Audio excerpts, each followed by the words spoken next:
All right, welcome everybody. This is AMA. I believe it's number 12, July 2025. Welcome everyone. Welcome those of you who are watching the recording. Just let me move this away from the because we need a clean shot here. And let's just kick this off. For those of you who are new, I don't know if any of you, if for any of you guys, this is your first AMA, but normally I do a little bit of call it a rant or an intro or where I see the market and where I see things going. And then from that moment on, we kick it off with as I just start answering your questions because this is an Ask Me Anything. So it's an AMA. It doesn't have to be specifically about crypto. It can be about anything. Honestly, any topic is fair game on these AMAs. But I do want to start with Bitcoin. And I do want to start with Bitcoin because there's some cycle stuff here. And, this is about learning how to trade cycles. So there's some cycle stuff here that has me a bit worried, not too much, but I do want to highlight it because it's jumping at me this morning. As we have this correction here on Bitcoin, we have, when I woke up here early morning Europe, Bitcoin was at about 3.5%, which it doesn't sound like much. None of this sounds like much. This correction doesn't look like much. The price action that we had since the breakout, which I believe was on the 10th? Yeah, it was on the 10th. It has not been much. However, one of the things that I pay very close attention to in Bitcoin is this line here, this uptrend line. This is Bitcoin's 80-day cycle, low VTL. And for those of you who joined by watching videos on YouTube, I know that lesson on Bitcoin is not out yet. The idea is to have it out sometime late August, maybe early September. I apologize. I have been busy working on model stuff, tweaks, and what have you, and that has taken priority over pushing out new lessons. But as the school year starts, I'm probably going to be a bit more focused on those lessons. The Bitcoin net lesson is coming up next. That said, one of the most important takeaways from that lesson for those of you who did watch it is that the 80-day cycle, there is an 80-day cycle on Bitcoin. We track that cycle using this filter here, which is a 20-day.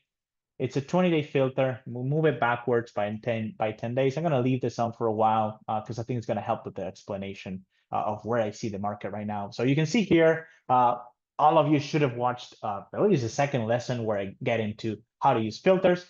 This filter is attuned to an 80-day cycle on Bitcoin, and it is the dominant trading cycle on Bitcoin. And up until this bull market, by that I mean the one that started in November 2022, this was the dominant cycle. This was the cycle you could always count on seeing no matter what the market was doing. I believe that as of 2022, and especially after the ETF was approved with this new cohort of people, it's a Wall Street dominated Bitcoin market now. And the 320-day cycle, which in the course we discussed the presence of a 16-month cycle. But the thing is, when I recorded that lesson, it wasn't clear to me whether it was 16 months or 320 days with 320 days, which is about 11 months. I'm pretty settled now that this is indeed a 320-day cycle. So not only am I going to push out the Bitcoin lesson pretty soon here, I may actually need to update some of the videos, which would be added as addendums. I'm not going to re-record what's already there, but I may add a few lessons just to clarify certain things. But before I do that, I actually have to finish that re-editing that Bitcoin lesson, which I believe is lesson 7 in the course. Then once I do that, and I've seen other content creators do this, I can add future lessons saying, hey, this I showed you the 16-month cycle. Here it is. But the thing is, we haven't really seen that since 2020, since 2022. We have seen a 320-day cycle, and that's it. But the discussion I want to center on the 80-day cycle here, which is highlighted by this, and I'm going to hide this for now. It's this blue line. So the blue line, all of you should know, is highlighting the 80-day cycle when the blue line tops out. You saw here, even if it's going slightly sideways, like you see here, this is highlighting 80-day cycle highs and lows. The high, of course, was on the model forecast date on May 22nd, and the low, you need to watch the low on the cycle, on the filter, sorry, and then you line it up with the actual price action, which in this case took place on June 22nd, also on the model forecast dates. So far, so good for the forecasting model. It also predicted this breakout here from early July, which I believe in the last AMA, in the June AMA, I did say I don't think, I think I was, and there were two possibilities in my mind for this July 7th forecast. One of them was a retest of this June 22nd low. I've seen that before. And the other one was that around this time, around July 7, we would see Bitcoin break out to new all-time highs. That's what happened. And that was kind of my base case, to be honest, because seen that plenty of times too, where we have two consecutive forecasts very close to one another. If one of them produces a low, normally the second date or the second window is a breakout. Funny enough, I actually, when I developed this forecasting model, I tried to forecast breakouts too. And interestingly enough, the same, call it cosmic signatures that line up with highs and lows also line up. Oftentimes, not always, but they also line up with breakouts. So what I ended up concluding is, all right, so these dates give us volatility, either up or down. They give us changes in directions, but not necessarily. Sometimes it's just an acceleration of the existing trend. This is how I rationalize some of these forecasts for a low actually translating into a breakout. I don't show that on the Discord because this breakout thing is a bit hit and miss. You can ask me about that if you want, why I think it's hit and miss. It's partly how I quantify what counts in my model as a breakout. I believe that's distorting the data a little bit. There's a clear correlation between signatures that are great for forecasting lows. They also tend to be good. I would say maybe 4 out of 5 times. A signature that's good for a low is also good for a breakout into an all-time highs, into all-time highs. Breakdowns are also, sorry, forecasts for highs could also translate sometimes into breakdowns. I haven't quantified that really. And there's just a correlation across the board between these signatures tend to line up with changes in the market or continuations or resumptions of whatever the trend was. It not only stays in motion, it actually accelerates. That's what we saw. Basically, that's what we saw between late June and early July. We saw the first low take place here in late June, and then the forecast took place around the 7th. I'm highlighting the 7th exactly because you can see here that, well, kind of technically speaking, the 7th was technically, I may be getting too nuanced or a bit too biased, admittedly, but you can see that the 7th is when Bitcoin stopped going down, and from that moment on, from the 8th onward, it broke out. However, to get back into this 80-day cycle, as you know, every cycle has FLDs and VTLs.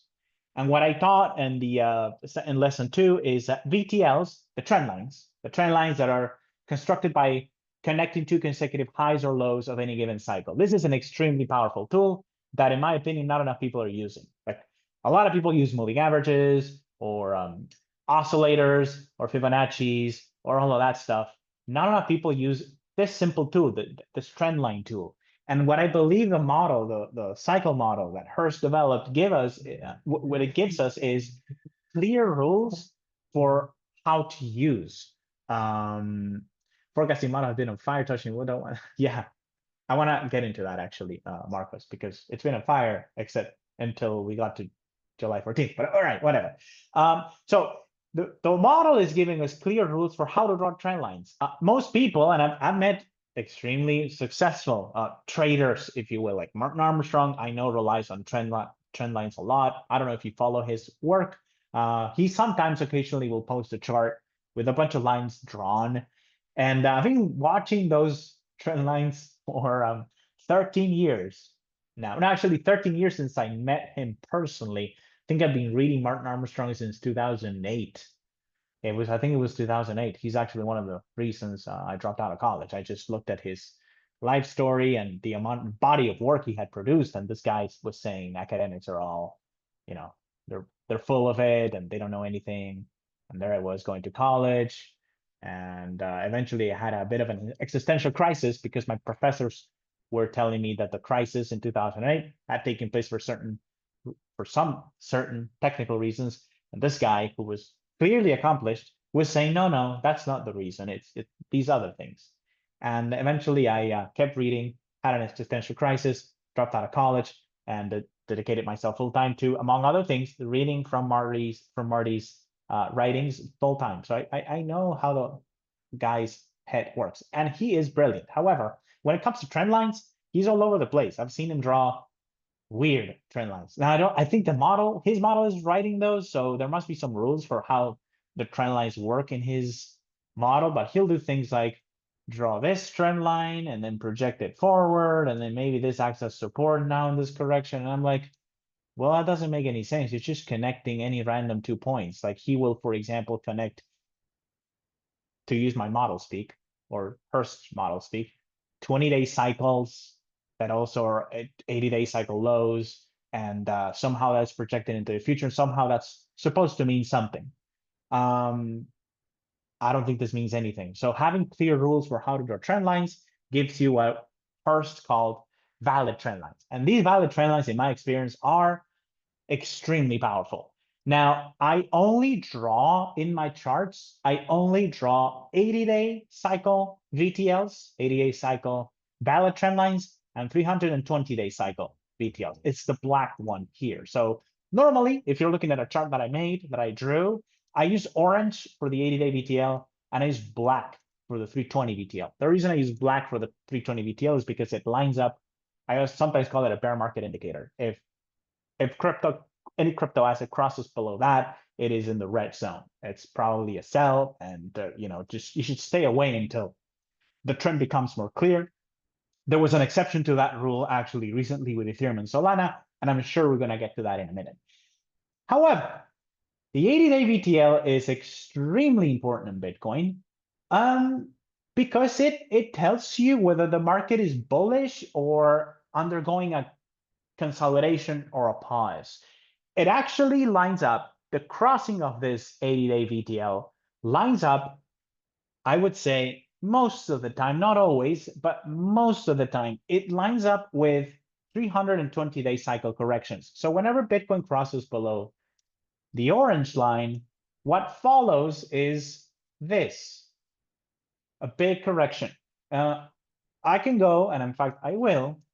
Let me go back to the beginning of this bull market. I'm sure you've seen this before. Those of you who attended AMAs earlier, maybe last year, you've seen me do this, but I want to do it again because it is remarkable. And every time Bitcoin, why do I have so many lines on these charts?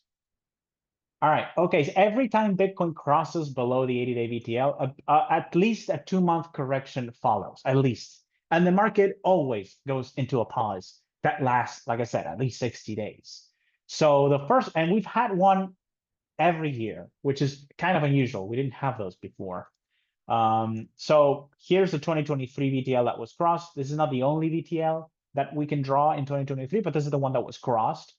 This is the one connecting 80-day cycle lows in March and June of 2023. And you see the crossover here. Now, this one didn't actually translate into a sell-off. I want to be clear about this because we don't always get sell-offs when the VTL is crossed. In this case, we didn't.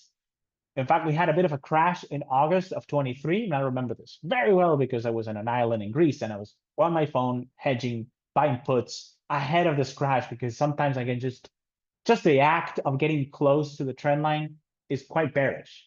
So just the fact that prices were getting close to the VTL were sometimes that alone indicates that the VTL will eventually cross and this long consolidation phase will begin.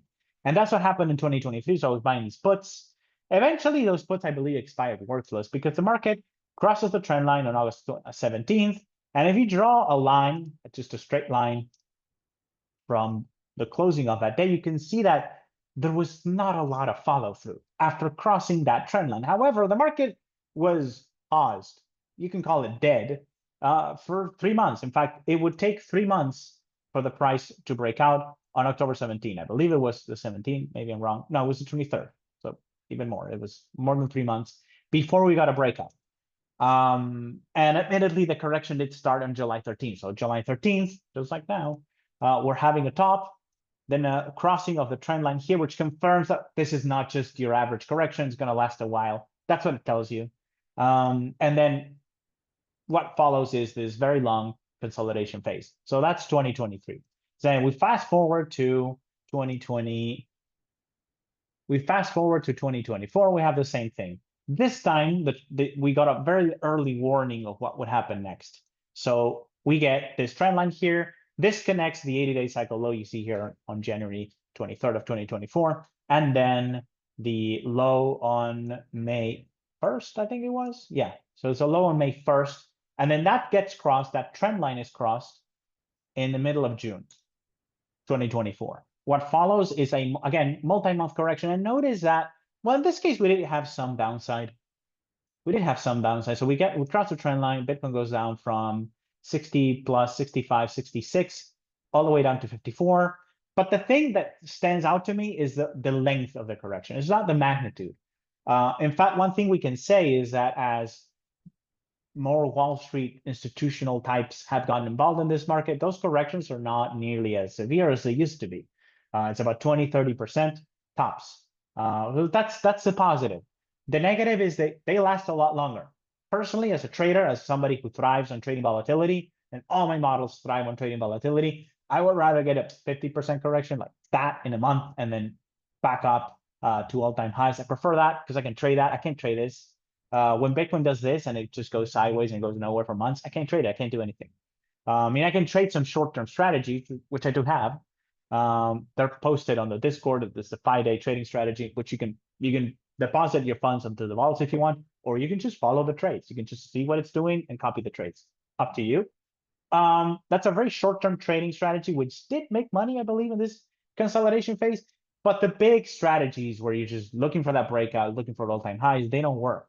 So we have this crossover here in the middle of June, and then Bitcoin doesn't do anything for months. The breakout was when Trump won the election in the United States. It was on November 4. Although admittedly, if you draw the up VTL, because we can draw the low VTL, as they're called, we'll connect lows. If Bitcoin crosses below that VTL, that tells you that you're entering a consolidation phase. But you can also draw the high VTL, which I'm going to do here. And these are the 280-day cycle tops that we had back in 2024. And when Bitcoin crosses above that, let's change this one. Let's make this one green, because this one's bullish. Once that VTL is crossed again to the upside, I believe this was in late September. Yeah, so in late September, we have 3 consecutive closes, or 4, depending on how you draw the trend line. Above this a high VTL, and that tells you that the market is ending its consolidation phase. Technically speaking, that means when this high VTL is crossed, the more recent low, the more prominent recent low. I actually struggled to explain that when I recorded the lesson. But in this case, the most recent low, what I mean by that is the lowest low that took place before this breakout, before this crossing of the VTL. It took place here in early August. So in early August, we have a 320-day cycle low. That's what the crossing of this green line means. We draw the high VTL, and when prices rally above, that's it. The correction is over. We have a 320-day cycle low. We can look forward to a breakout. That is exactly what happened. Like I said, these breakouts, these VTLs are very powerful. And I've said this, I think, on every other lesson that I've made. You should always draw these trend lines. They are super powerful, especially on Bitcoin. Bitcoin is kind of like the gold of crypto. And by that, I mean that it's quite predictable. It's quite cyclical. It is easier to trade on other altcoins. This VTL works extremely well, I would say, across all of crypto, but it can fail. It can give you fake false signals. There's a bit more noise in the altcoins, but in Bitcoin, they work remarkably well. And so, all right, so in late 2024, we crossed above a high VTL. We couldn't actually draw that in 23. That's why I didn't show it to you, because we have higher highs ahead of this correction. So if you try to draw the high VTL in 2023, you get this. You get an uptrend line. That's no good. A high VTL should always have a downslope. If it doesn't, you should draw just a horizontal level. You shouldn't use a VTL, a high VTL that's pointing up. I actually use it on my computer model just to assess the strength of an uptrend, but it's just like a technical thing because I use that to measure parabolic moves, and I don't even remember how the algorithm works. I just know that it's pretty good. But an up VTL should always be pointing down, a high VTL, and a low VTL should always be pointing up. If not, just use the horizontal level. So we have the high VTL being crossed here in late in late 2024. And this is ahead of the US election victory by Donald Trump. When Trump wins, he's the pro-crypto candidate. That's why crypto rallied. And we have the actual breakout when that takes place. But notice that the breakout takes place on November. Well, here in this chart, it takes place on November 6th. But the high VTL was crossed on September 28th. So over a month earlier, a few weeks earlier, you're already getting this early warning that the market is about to break out. The market is already telling you that, starting to price in this breakout. Personally, not that you have to do this, but personally, the way I trade these is that when these high VTLs are crossed, I will buy some Bitcoin. But what I especially do is I buy calls at the last 80-day cycle high 2 months out, because I know that in about 2 months, we're going to get a breakout. That's usually what happens. So I use these high VTL crossovers as an opportunity to load up on call options 60 days out. You should at least have 45 days out, but I usually go 60 days out. And the strike price is the last 80-day cycle high, which in this case, it was this dashed line. So on September 28th, whenever that breakout was, call it the 27th. On September 27th, I'm buying a little bit of Bitcoin, but I'm loading up. The bulk of my action that day is buying calls here at the last 80-day cycle top, which you can easily identify using this 80-day cycle filter. So you look at the 80-day cycle filter. Not that you should know always where the 80-day cycle high and lows are, the last ones. The ones that came before don't count. The last ones, you should always know where they are. That's how I trade it. I actually developed this strategy during this consolidation period because I was testing out just ways to potentially maximize profits and minimize losses during this consolidation phases. And I ended up realizing that, yeah, it's good to buy when the high VTL is crossed after a consolidation phase because it tells you a breakout is coming. But the best thing for me was just to buy calls, and not call spreads or anything like that. Just naked calls. You just buy calls, and those calls went in the money because there were September, so I bought November expiration. They went in the money before they expired and ahead of Trump's victory. I actually bought even more Bitcoin here also because we have a technical crossover of this 80-day cycle top here in October. So it gives you time, and I tend to see that call buying as a hedge because if Bitcoin accelerates to the upside, you're protected in the sense that you're going to automatically deploy all of your money all at once, and prices are not going to run away from you. The reason I like doing calls is because sometimes you can wake up and Bitcoin is already up 10%. That's what happened here in October. So in October, if you wake up early in the United States, the 80-day cycle high, which is really the trigger that I like to use to deploy money into the market. When you woke up in the United States, the 80-day cycle high is 31, and I believe Bitcoin was already cruising at 34, 33 by the time the US markets opened and most of you woke up. So buying calls ahead of these breakouts makes a lot of sense. If you can get an early indication that that breakout is about to take place, which no, it didn't really happen in October unless you're using other tools like the 20-day cycles or maybe the forecasting model now, which I didn't have back in 2023. Now I have it, so I use that to anticipate these breakouts. Anyways, but fast forward to now. And no, actually, we have another one. So another of these. So remember, 80-day low VTL being crossed, big consolidation that lasts many months. You know where I'm going with this, probably, but I still want to do this. So then we fast forward to early this year. So remember, we've only had one of these 80-day VTL down crosses once a year. We've already had one in 2025, and it was early, very early, because this cycle, this post-Trump election victory cycle, this rally was the worst, I believe one of the worst in any crypto bull market, and certainly the worst in this bull market. In other words, normally after these 320-day cycle consolidation phases ended, we used to have about a 6-month rally, and prices would rally by about 100%. This time, prices broke out from about 70,000 and only went up to 100,000. So a 50% rally, the weakest so far. Not only that, the rally itself didn't last very long. I'm not going to go into exactly how long it lasted because you've probably seen me do this before. But if not, just know that before this Q4 2024 rally, when Bitcoin broke out from these 320-day cycle corrections, it would rally for about 6 months. This time it went from November through to, honestly, it topped out in the middle of December. So it was about 45 days. For some altcoins, the rally extended a little further into Trump's inauguration on January 20th. I keep bringing him up because it's all about Trump when Trump is president, it seems like. So whatever he's doing, that's what all markets are reacting to. So when Trump is inaugurated, we have this spike top on January 20th. That acted as the all-time high. From there, prices crossed below the VTL. Again, the 80-day VTL.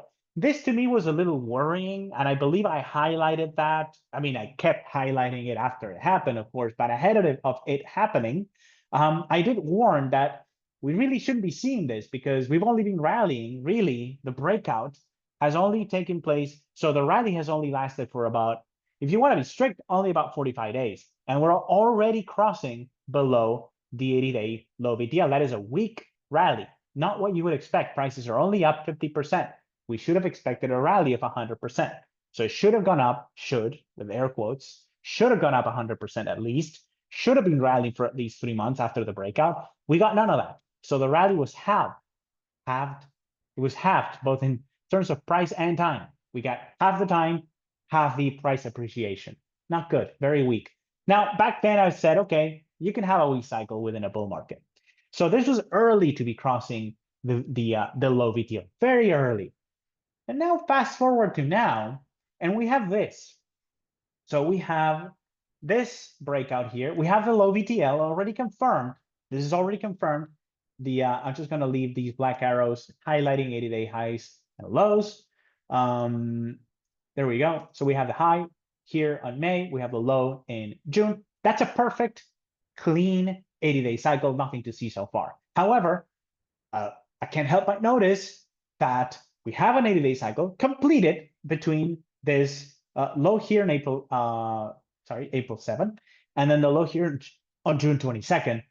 And look how close prices are from breaking below the VTL. You know what that means? I just showed you exactly what it means. Every time this cycle that this has happened, Bitcoin stalled. It stalled for months.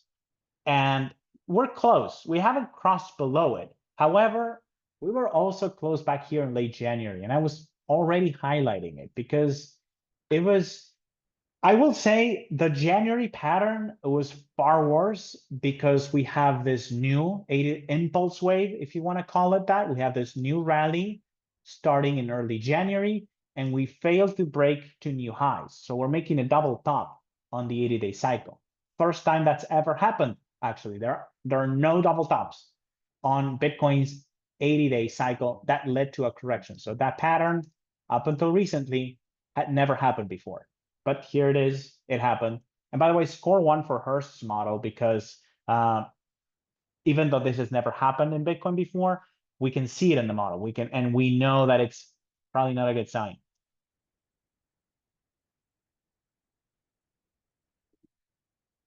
So how is that different today? Well, what's different now is that we did rally to new all-time highs. And yes, this is a key difference.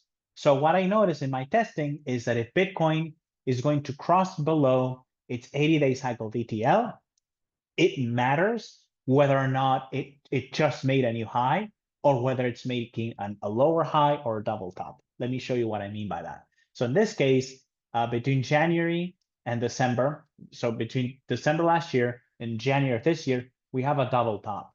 And on a closing basis, it's actually a slightly lower high. And then we're crossing the VTL. Normally that leads to this type of correction. So we're making a lower high, and then we cross the VTL, or a double top, then we cross the VTL. That's quite negative. We saw the same thing in 2024. We were crossing below the VTL, and we're making a lower high. So these are the 2 80-day cycle tops. Ahead of that crossing, we have this one here in March and another one here in June. And notice that the June high is lower than March high. That leads to this type of correction, just like it did in Q2 of this year. However, in 2023, we have technically, it's technically a double. It's not really technically a double top. It's technically a high. It does matter. The July high here is higher than the April high here, and this is a VTL. And normally those lead to this type of correction where it just goes sideways for a while. The market needs a pause, it needs a breather, and then it breaks out. So these are not as bad. Now, technically, the way I play these is that when Bitcoin breaks below the 80-day low VTL and it's after making a lower high, I will sell part of my holdings and just buy puts for the rest. And if it breaks the 80-day cycle low, which in this case was right there, happened on July 3rd, I just sell out of my holdings. However, if it breaks the VTL after making a higher high, like what happened here, I'll do a put spread. I might do a put spread for those of you who don't know. You just buy some puts and then you sell puts further out of the money as a means to pay less, basically. And as soon as you have a bit of follow through on the downside, you sell your put spread, collect the credit, and that acts as your hedge. So it's a weaker hedge. So normally, if Bitcoin breaks the low VTL after making a higher high, I put up a weak hedge.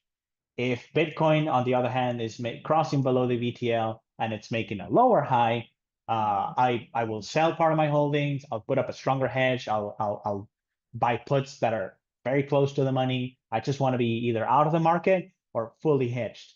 So these are a little worse. I'm only bringing that up because right now it looks like Bitcoin is on its way to breaking below the VTL, but it did make a higher high. So let's give Bitcoin that. It made a higher high.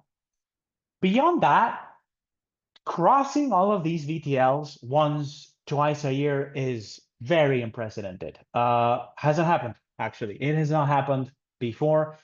Yeah, sometimes you see these crossing overs once a year, but let me show you what they were like in 2020, for example. And before that, should I delete all these lines? I should delete all these lines. Just give me a break, guys. Just give me a sec. Gotta delete all these.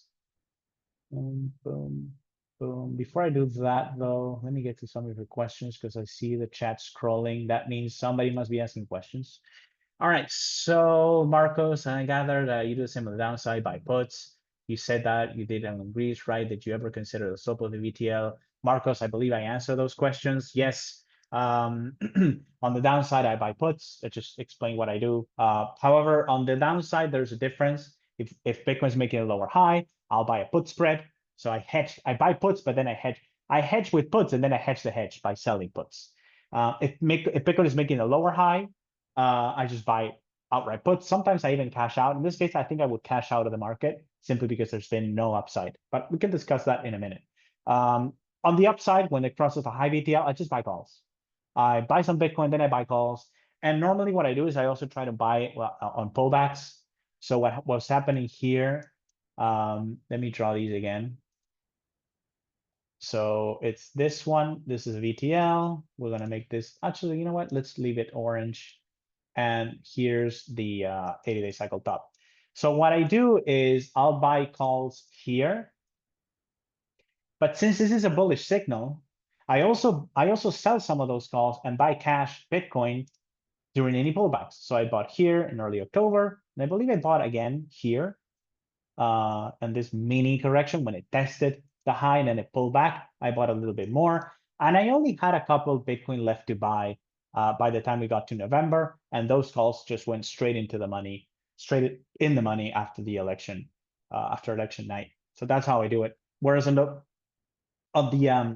when I hedge with puts, it matters whether the market is making a lower high or a higher high ahead of that breakdown of the VTL. That matters a lot. However, there's some nuance here that I do want to discuss in a minute, because I think this time, even though it's making a higher high, I'm just going to go to cash because there's been no upside. All right, so Perry's asking, do you ever keep buying more options, calls, or puts, respectively, to add to your pre-breakup position as the price goes against it for a bit? Yeah, that's kind of what I do, Perry. I don't buy more calls. This is what I think if I get this correct is, do I keep buying calls as the market corrects? No, typically what I'll do is I'll sell those calls because they still have some premium left in them. During this late September breakout, for example, I was buying November calls. So notice that, and this is quite typical, prices cross above, the VTL here in late September, but then they go for a correction. Which I believe it was high by then. By this time, I have a forecasting model. I believe there was a forecast for a high in late September. So I have these conflicting signals. What I do is I hedge. That's why I call it a hedge. Because if you think about it, that's what it is. In late September, I'm expecting a pullback, but I also have a crossing, a breakout on the high VTL. So what do? I buy a little bit of Bitcoin, but I buy calls in case I'm wrong and I don't get a correction. If I get a correction, if I do get a correction, which is what I'm expecting here in early October 2024, I'm expecting a correction. So what I do is, as the price pulls back, I sell some of these calls. I don't need them anymore. And I buy Bitcoin. So I'll sell 1 Bitcoin worth of calls and I'll buy 1 Bitcoin because I don't need to hedge the upside. I'm already right. The market is correcting. Now, since I don't know what it's, because you never know. I mean, trading is the art of navigating the unknown. You just never know what's going to happen. Maybe it breaks the VTL and then it goes to 40K. You never know what's going to happen. So I'm always careful. I know that as long as I have these calls, the worst case scenario is Bitcoin breaks out against all odds ahead of time, because I thought it would break out in November, simply because it's this major catalyst, the US election, pro-crypto candidate versus a no crypto candidate. And also November 5 was one of the highest readings for a low on the forecasting model. So I thought this thing is not really going to move before November. I don't want to have too much exposure unless I can get good prices. So to me, it was buy the dip time. Every time Bitcoin dipped, I would buy more and sell calls. However, when election night came, I still had some calls. I don't remember this. I think the strike was 72. I don't think I bought the 70s, even though 68 was the last 80-day cycle high. In late September, Bitcoin's trading for 65, 66. The 70 calls are too rich, in my view, at this time. I was like, these are too expensive. I'm just going to buy the 72 calls because it doesn't matter. These are cheaper. So when Trump wins the election, Bitcoin surges. And I still had about 20% of my intended allocation still waiting to be deployed. That went in the money. Once the calls go in the money, it's a beautiful thing. You sell the calls, you buy cash. Sometimes you buy futures, depending on what you want to do. Sometimes I just want the pure exposure. I don't want cash Bitcoin. I just buy futures for cash management reasons, whatever. I'm usually involved in many different trading strategies. Most of them delta neutral, collecting yield. And sometimes I just don't have the margin to buy spot Bitcoin, so I'll just buy a future. So that's what happened here. 20% of my position just went in the money. And the same thing happened here, by the way. The same thing happened. So here recently on this May breakout, notice that there is no VTL. The VTL is has a slight downward slope. So I did the exact same thing. I said, okay, the VTL is going to line up with the 80-day cycle high, which it did. This is the 80-day cycle high, 106. This is a VTL when it broke out on May 18, 105. So it's basically the same level. So what am I going to do? What I did is I said, okay, technically the all-time high is 110, right? So on May 18, I buy some Bitcoin. I already had Bitcoin because I was buying after this low here. I deployed like 20% of my intended allocation. Here, what I did on May 18 is I bought the other 80% in 110 calls, simply because the VTL and the horizontal level were basically the same. So I couldn't really, the in-the-money calls or the at-the-money calls, they tend to be expensive. So you want to be a little bit out of the money. So I bought the 110s. I bought the 110s because, as you know, because we discussed it, we were holding one of these on May 23rd. That was the day of the top. And so I suspected that Bitcoin might correct. And I was right about that. I ended up buying most of my position between 105 and 106, to be honest. I never actually bought 100, which is what I wanted to do because I sold puts at 100 and they never went in the money. So I could never, when it went to 100, it was only twice for 3 days that it actually went back to 100K. And it was just very short-lived. I couldn't actually deploy because I had sold puts as a means to buy more calls. So yeah, that happened. So that's what I do. That's kind of like automatic. This is my trading strategy. Breaks the VTL, I buy some calls, the calls go in the money, I sell the calls, I buy spot, rinse and repeat. That's kind of what I do. I do the same thing on the downside. So I buy puts when it breaks the VTLs. And depending on the pattern, This is really up for my discretion. I just allow myself some leeway here. Typically what I'll do, if it breaks the VTL, is I either buy puts or I buy a put spread. In this case, given the fact that there's been no upside, no follow through after breaking to new all-time highs, if Bitcoin, and I'm not saying it will, it may not do it. I hope it doesn't break the VTL here because it's not a good look. But if it does, in this case, just so you know what I'm going to be doing, and this is just what I'm going to do, I'm going to sell most of my Bitcoin, not all of it. I'm going to sell about 80% of my Bitcoin. And I'm going to sell, once again, the 100K puts because I want to see if I can get 100. Maybe I'll do a 105. So maybe I'll buy the 105 puts. Sorry, sell the 105 puts and buy the 120 calls. So it's a bit different. It's still a hedge. That one's called a risk reversal. Risk reversal means it's basically like a synthetic long position because I'm buying calls and I'm paying for those calls with the sale of puts.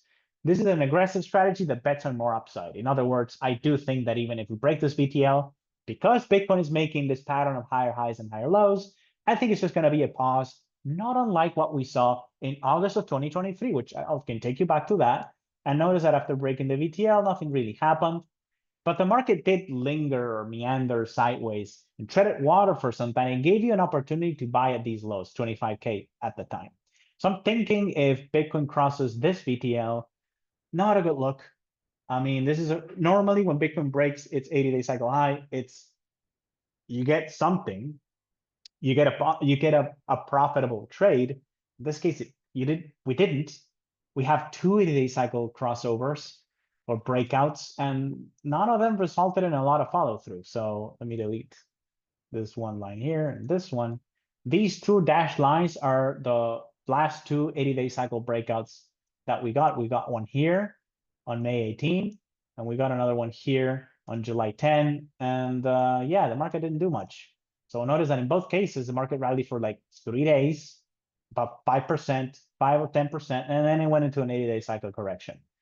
That's kind of unusual. It's a weak market. That's why I want to go to cash. I don't care. It goes to cash. The VTL is standing at 113. I figure maybe it goes to 112 again, and then I could probably sell the 100 puts or the 103 puts. Maybe the market goes down there. I can actually redeploy my position at a lower price. I'm trying to lower my cost basis, in other words, by selling puts.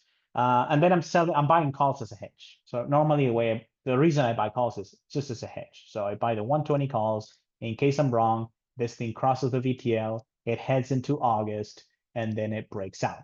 And now let's get into that August forecast because these are the 2 dates that I'm highlighting. So I'm calling this a window. We have 2 dates. We have the date here on August 3, and then we have I think August 3 is a low and August 11 is high. But listen, if the market is falling and correcting into this window, it's going to be a low. You should be looking for a low, not a high. That's all I'm going to say about that. We should be looking for highs. So if the market breaks, if Bitcoin breaks the VTL on this window, on this specific window, I might just buy a put spread. So it really depends on what the market does here. If it breaks down, if it breaks below the VTL, I think Tuesday, August 5 is 2 weeks from now. So if it breaks the VTL 2 weeks from now, I'm just going to do a put spread, a cheap put spread. I don't need much of a hedge. And if I get any downside at all, it goes, it crosses at 115, let's just say, and then it goes to 106 or 105, boom, I'm done. I'm selling the hedge and I'm 100% long again. So it really depends on when the breakout takes place. Again, this model, forecasting, cycles, it's all about timing. So the timing matters here. The timing of the breakdown matters. The pattern ahead of that breakdown also matters. So we're making higher highs. That's quite bullish. Very disappointing price action, but still bullish. You don't want to be shorting or cashing out. Even if you sell, like I said, I woke up this morning and Bitcoin was trading under 115. Now it's 115 and a half. So yeah, quite weak, but I guess it's better than 114. It doesn't matter much. It's quite weak. And I expected that maybe when the US markets opened, that maybe we would see a rally. We didn't see that at all. If this continues, and I don't think it's going to continue into the weekend, that's a enormous red flag. If we see ongoing selling into the weekend, red flag, definitely going to go to cash if that happens. But if it's what we normally get, which is just a consolidation on the weekend, then we head into next week. Let's say Bitcoin keeps breaking down and it breaks down ahead of this window, then yeah, I'll probably buy a put spread. And I'm just gonna assume mentally, I'm gonna prepare for something like what we saw in August of 2023, which is a quick and brief correction. And just as a side note, back then in 2023, I didn't have the forecasting model yet. But after I had it, I noticed that there was a very, very significant low highlighted for this date right here. Let me change the line. Boom, there we go. There was a very significant low highlighted for the 23rd of August. And the way this turned out to be is the 23rd of August, actually the 22nd, was support. And the market stayed down there for quite a while. So buying a put spread here and then selling it ahead of this low is a pretty decent strategy to at least hedge some of your downside, because then you lower your cost basis, especially if you hedge ahead of this breakdown. Let's say you're buying puts, I don't know, you're buying the 27 puts, and then you're selling it what, the 24s or something like that. And when Bitcoin gets into this window for a reversal on August 22nd, you sell your hedge and then you wait to see what happens. That's what I'm going to do this time. I'm just going to, depending on when it breaks, if it breaks early, I'll sell and sell puts and buy calls as hedge. If it takes enough time that it breaks down within this August reversal window here, just going to do a put spread, looking for a quick crash. If we get that, hopefully we don't. Hopefully the VTL does not get crossed. Notice that this was not my base case. When we got the breakout in July, my base case was, all right, we're hitting this breakout. We have 2 consecutive bullish 80-day cycle breakouts. The market's going to rally into August. That was my base case. We are not getting that. At this point, I couldn't help but notice that once we got to this high here above 120, the first time Bitcoin hit 120 was July 14. So after July 14, every single time Bitcoin got to 120, people sold. And I don't care about Michael Saylor and the Bitcoin treasury companies and Wall Street and the ETFs. Whatever's happening, price action is truth. So what we're seeing here is every time Bitcoin goes to 120, supply overwhelms demand and prices head lower. It does not matter who's buying, who's selling, none of that matters. That's why I'm a price action maximalist. I don't care who's buying, who's doing the selling. We don't really know who's doing the selling. We know that Michael Saylor and El Salvador are buying Bitcoin. Great, good for them. But guess what? There's more people selling than buying. That's why prices are going down. So I don't need to know more about that. So supply is overwhelming demand at 120 every single time. And now this morning we broke down, and I haven't seen any news other than some funny memes about President Trump visiting the Federal Reserve building, this new building they're building.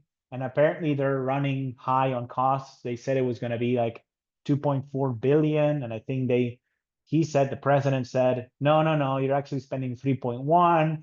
And apparently that could be a cause for firing Powell, because I don't know why they're spending $2 billion for free on building renovations. That is weird, very expensive. So that's the only thing I saw, that maybe Trump is going to use this as an excuse to fire Powell.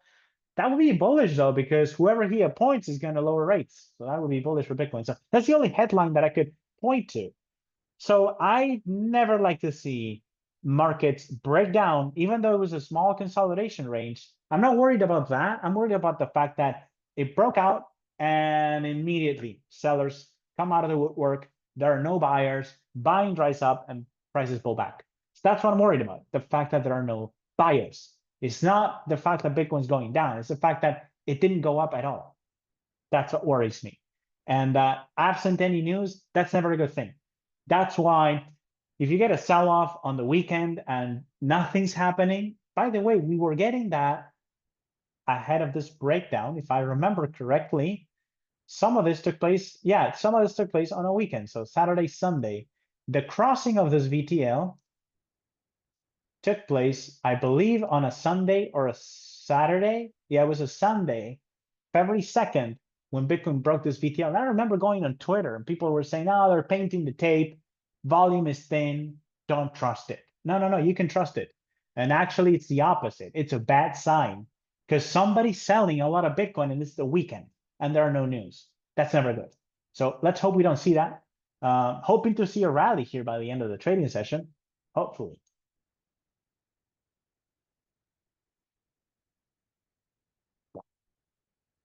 Anyways, so let me go to more of your questions. I actually wanted to show you what old rallies used to look like, but maybe that's, old, it's prehistory now, so who cares? But I can show you that if you want this. Let me go to these questions. So you progress, you get option prices, blah, blah, blah, blah, blah. Perry already answered that. So you're saying, Perry's saying, it's interesting how both the 23 low VTL up sloping orange and high VTL horizontal seem to converge where the upside breakout was. Coincidence, I suppose. Let me see that. Let me see if I know what you mean. You mean this? They're coincided here. They coincided here. Yeah, I would call that a coincidence. To be honest, I tend to stick to what the definition of what these mean. And so on a low VTL like this one, the one we had in 23, once prices cross below the VTL here, you can forget about that one. You can just delete it. Just get rid of it. It already did its job. It highlighted the correction and you can just forget about it. Now, maybe you can still use this trend line ahead of time, but I don't know. It is interesting though. I will say it is interesting that if you connect this the 80-day cycle high with the VTL, they converge where the breakout took place. I believe that's what you're asking, Perry. Yes, that's quite interesting. Yeah, it's very interesting, but I do think it's a coincidence unless it happened again. So let's see if it happened again. I don't think so. We got this one here. No. Well, we have this convergence here. This 80-day high. Some of these. We have this 80-day high, and then we have this trend line, and on this date, prices are seemingly crashing. And speaking of which, yeah, I looked. There's no reason to expect July 14 to be a significant turning point. So there's that too. So far, the forecasting model has not missed a single turning point. If this turns out to be an 80-day cycle high, that will be the first significant 80-day cycle top that was not highlighted by this forecasting model. And there's only a 5% chance of that happening, believe it or not. Most of these vast majority, so 19 out of 20 80-day highs and lows are highlighted by this forecasting model. I always say the inverse is not true. So all of the dates that are highlighted on the forecasting model, Perry, I think you share that with the rest of us. Yes, you share that here, that chart that Perry showed. You can find it on the Forecast 2025 channel on the Discord. So not all of those dates will produce 80-day highs or lows. You already know this to be true because the last important turning point highlighted was July 7th, and that was a breakout. So not all of these dates are 80-day highs or lows. However, all the 80-day highs and lows, or 95% of 80-day highs and lows will land on one of those dates. So getting an 80-day cycle high on July 14 would be very unusual. There's only a 5% chance of that being true. So we have to consider that too. In other words, and yes, if prices cross below this VTL, July 14 was an 80-day cycle high. Very low probability of that happening. Very, very low probabilities. I should mention that too. It's a very low probability outcome. However, price action maximalist here. The price doesn't look good. The fact that Bitcoin is approaching this VTL is in and of itself a really bad sign. We could also just have, and maybe it breaks the VTL, but it negates the signal and it rallies. That is extremely unusual. That has not happened in many years. I don't think I've ever seen that actually. So a crossing of the low VTL and not leading to an 80-day cycle correction, I've never seen that. So yeah, it must have happened at some point in crypto or Bitcoin history, especially in the early days. We may have, I believe in the early days, yes, there is some of that. Like, let's see if we can find one, because this will be interesting. This is how my brain works. I just look for, okay, if I'm gonna say this, oh, this is, I can share that with you if you guys want. You're gonna make sense out of this. This is for a hedge fund that I'm launching with a few partners. But basically, we're running the strategy that I just laid out for you, and this is how that strategy would have performed since the bear market low of 2019. So I can share that if you want. It tells you where you would have been hedged, and it tells you where you would have sold. And yeah, the rules are what I just explained. You sell when the market breaks the 80-day low, you hedge when it breaks the low VTL, and then you hedge with calls and what have you. I don't think I have that here because it is too much. So I don't have the call buying here. I only assume that I bought whenever the prices broke above the 80-day cycle high, and it resulted in this beautiful chart. But anyways, just wanted to show you what that is. I'm not going to delete that because I may need to actually update that document. So let me see if I can find 80-day low VTLs being crossed and not leading to a significant correction. I think that happened in 2012, actually. But I mean, this is 2012 Bitcoin, right? This is what is this? You're never gonna see this again.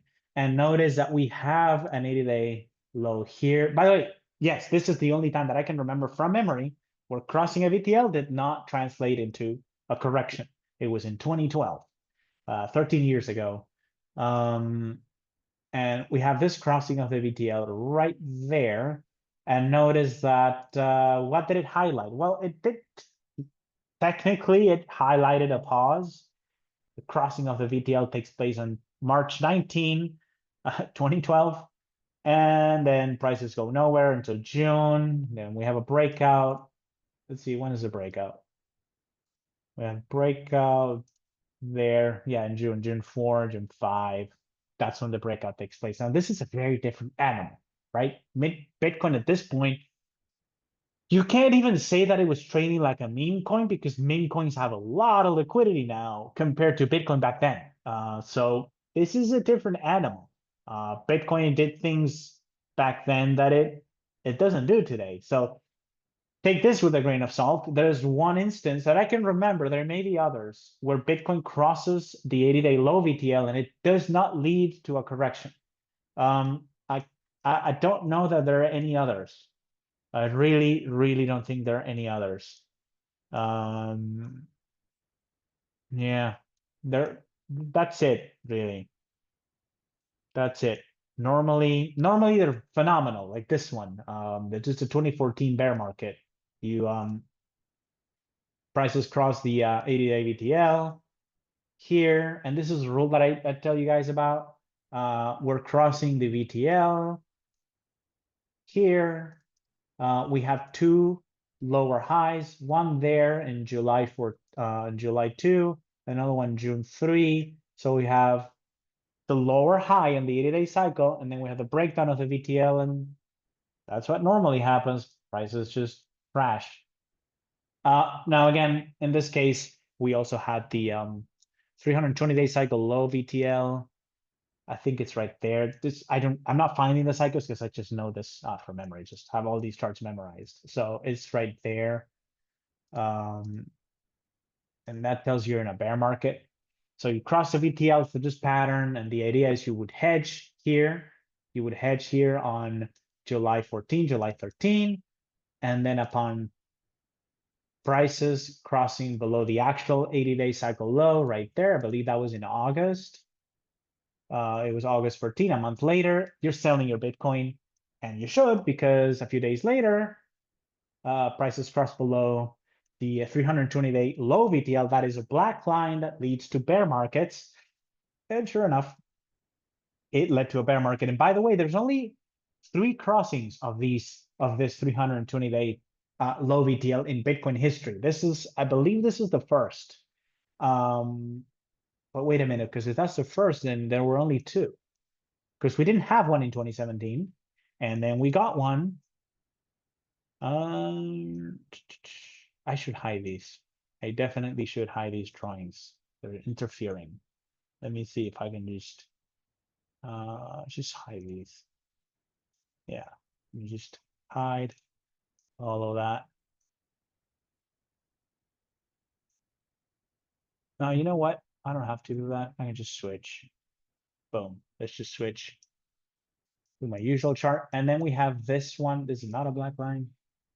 And the second black line we have is, so I showed you the one from 2014. I don't think Bitstamp, this is the Bitstamp feed. I don't think it goes back to 2014.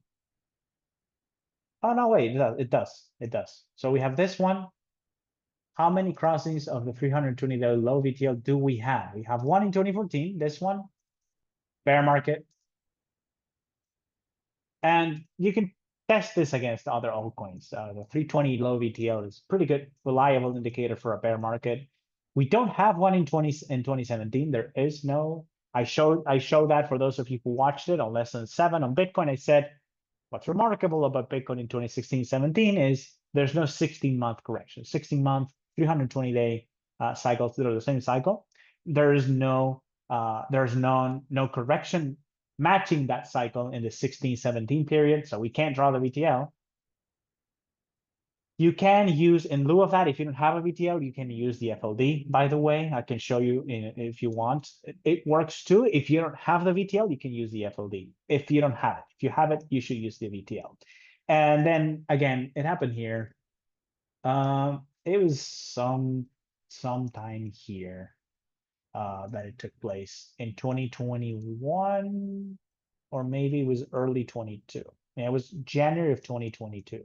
You get this crossover and bear market. So we only have two crossings of this 320 VTL, and both of them led to a bear market. The one time where we don't have this indicator, so, or rather, the one bear market where this was not true is because we couldn't draw a VTL, because the bull market of 16 and 17 was so powerful, we didn't have the cycle, we didn't have the VTL. But you can substitute for the FLD, which I think I have it here. Let me see if I have it. This is not it. Let me turn this into the FLD.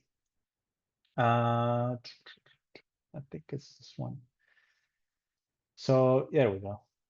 So you should not use this line if you have the VTL, but if you don't have it, which I don't think hopefully there's going to be a bull market in the future where we don't have 320-day cycle correction. I don't think that's going to happen anymore. But in the 17 bull market, we didn't have that. So what we can use instead is the FLD. And again, once the FLD is crossed, right there on this low here on April 9, bear market. Now, in this case, it's not perfect because we already have most of the bear market taking place already. So it's not ideal. But yeah, you can use other tools. But yeah, if you have the VTL, if you're turning VTL, that's your bear market indicator. If you don't have it, you can substitute for the FLD, but that's not perfect. Now, if you don't have the VTL, it's because the market is going parabolic. And the market is going parabolic, you can use other tools. Not going to get into that. I have some algorithms on the computer model. We can discuss it if you want, but if not, suffice to say that the fact that the market is going parabolic, like you see here, means that you can probably, and I do this, you don't need to use the 320 VTL, you can just use the FLD. You can use the 80-day FLD, because when the 80-day FLD is crossed, that's it, it's over. It's not going to come back. Parabolic markets are predictable in the sense that they go straight up, then as soon as a trend breaks down, they go straight down. I mean, it's like one of the most predictable patterns in trading. In the world of trading is something that's going vertical. If it's going vertical, then as soon as that trend changes or breaks, it's going to go vertical in the opposite direction. And to be honest with you, I actually use this one. I don't even use the blue line. I use the red line. I use the 20-day cycle FLD to spot that trend. Now, I don't call that a bear market, not necessarily, but I do cash out as soon as I see this. And I'm actually involved in a trade right now where I'm going to do exactly that. Just a quick side note. I'm gonna do that here. You guys know that I'd like to trade CRV, mostly because holding CRV pays you 20%. So I just get paid 20% just for holding this thing. And I trade it too. So recently bought this 80-day cycle breakout right there. I do have other strategies. So there was another buy signal, which I missed because my computer model did not highlight it. I was right there. It was so these two buy signals, there's one there and there's one there. And notice that the market is going vertical. So it's basically straight up, shoots high. As soon as it breaks the red line, after going straight up, you can use this 20-day FLD. If it crosses that, it is over. Not always. I can show you one time when that was not true and the market was pretty much vertical. It happened on Bitcoin in January 2021, I think. But most of the time, and especially here in these altcoins, these high supply altcoins, because I'm getting 20%, that means 20% inflation. It's not really 20% inflation. If you look at the overall supply, it's like 6%. But if you look at the actual yield, it's 20%. So high supply altcoin. When they go straight up, they cross this FLD, it's over. The same thing is true here. Once it crosses the FLD, I'm gonna sell. This is a good trade. Back to Bitcoin. All right, let me see if there are any more questions because I can get all right, so let's see. He's there. So you're saying you're staying long.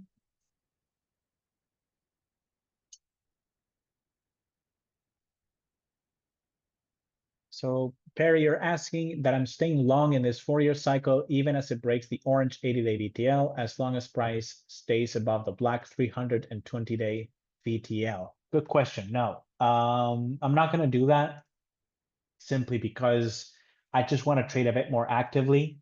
So if prices break the this VTL, the 80-day VTL, I'll do something, right? Normally, I would buy a put spread in this context. However, in this very specific context of Bitcoin being unable to rally, which worries me a little, we crossed 100K for the first time in December. You guys remember, Perry? I think you remember this. We had a key turning point on December 5. I don't know if you remember this, but this is quite fascinating. We had a key turning point on December 5. And what happened on December 5? Well, it wasn't a turning point, not at all. Bitcoin was rallying at the time and it kept rallying afterwards. But December 5 is when Bitcoin hits 100,000 for the first time ever.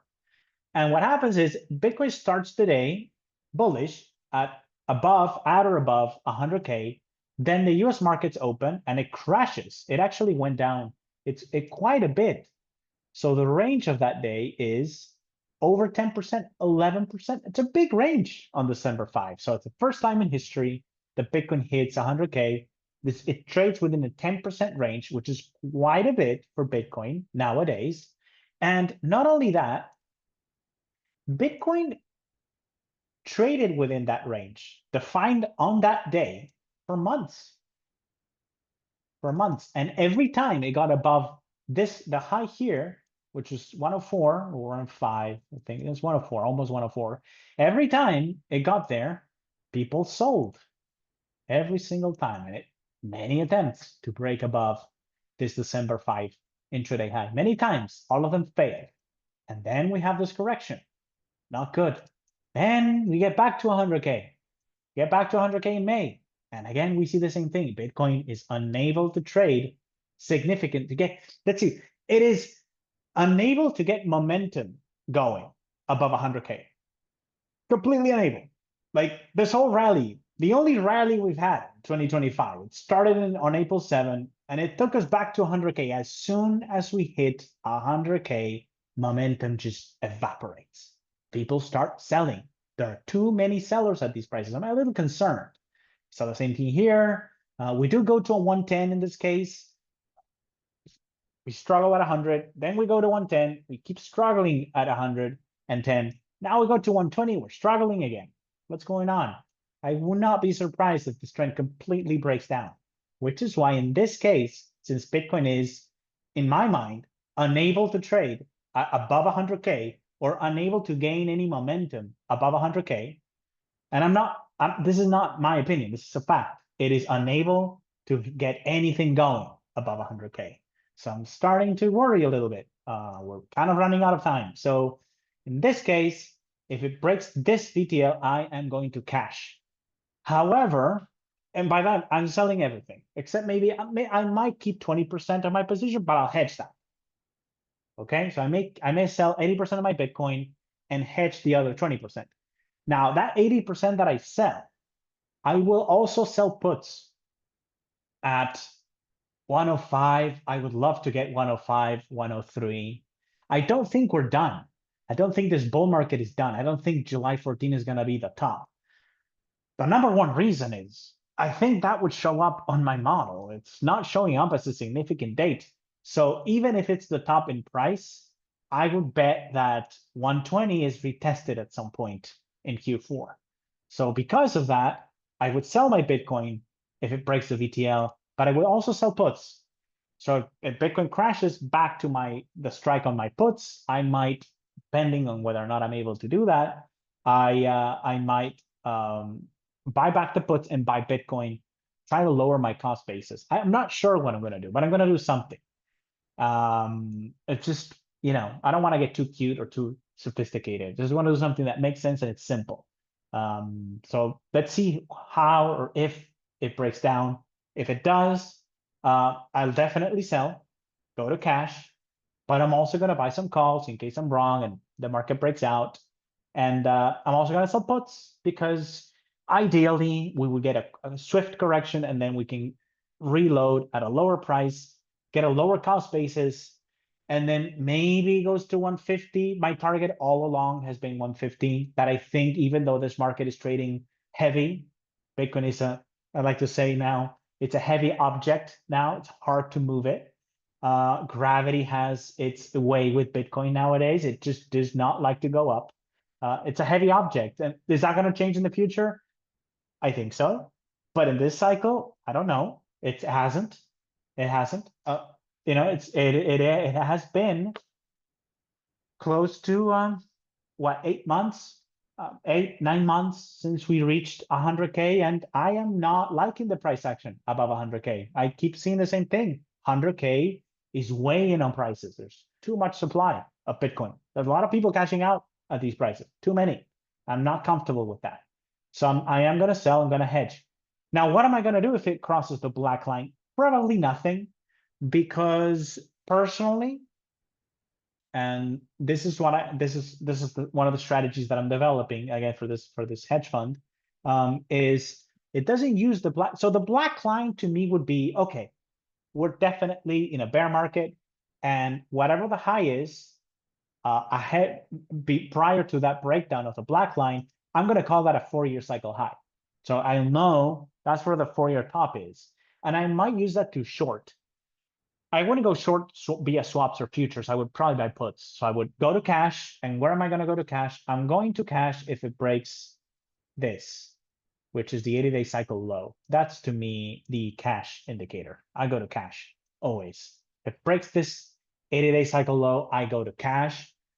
And from that moment on, I just don't care what Bitcoin does. That's why I went to cash. I don't know if I told you guys or not, but I'm telling you now. I hedged on February 2nd. But I went to cash on February 24th. I just sold my hedge and I sold Bitcoin. I sold everything.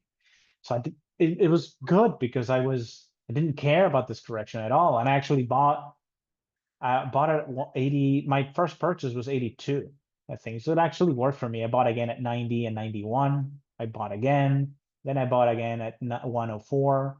Or I think it was 106. And then I bought the rest of my position more recently. So I'm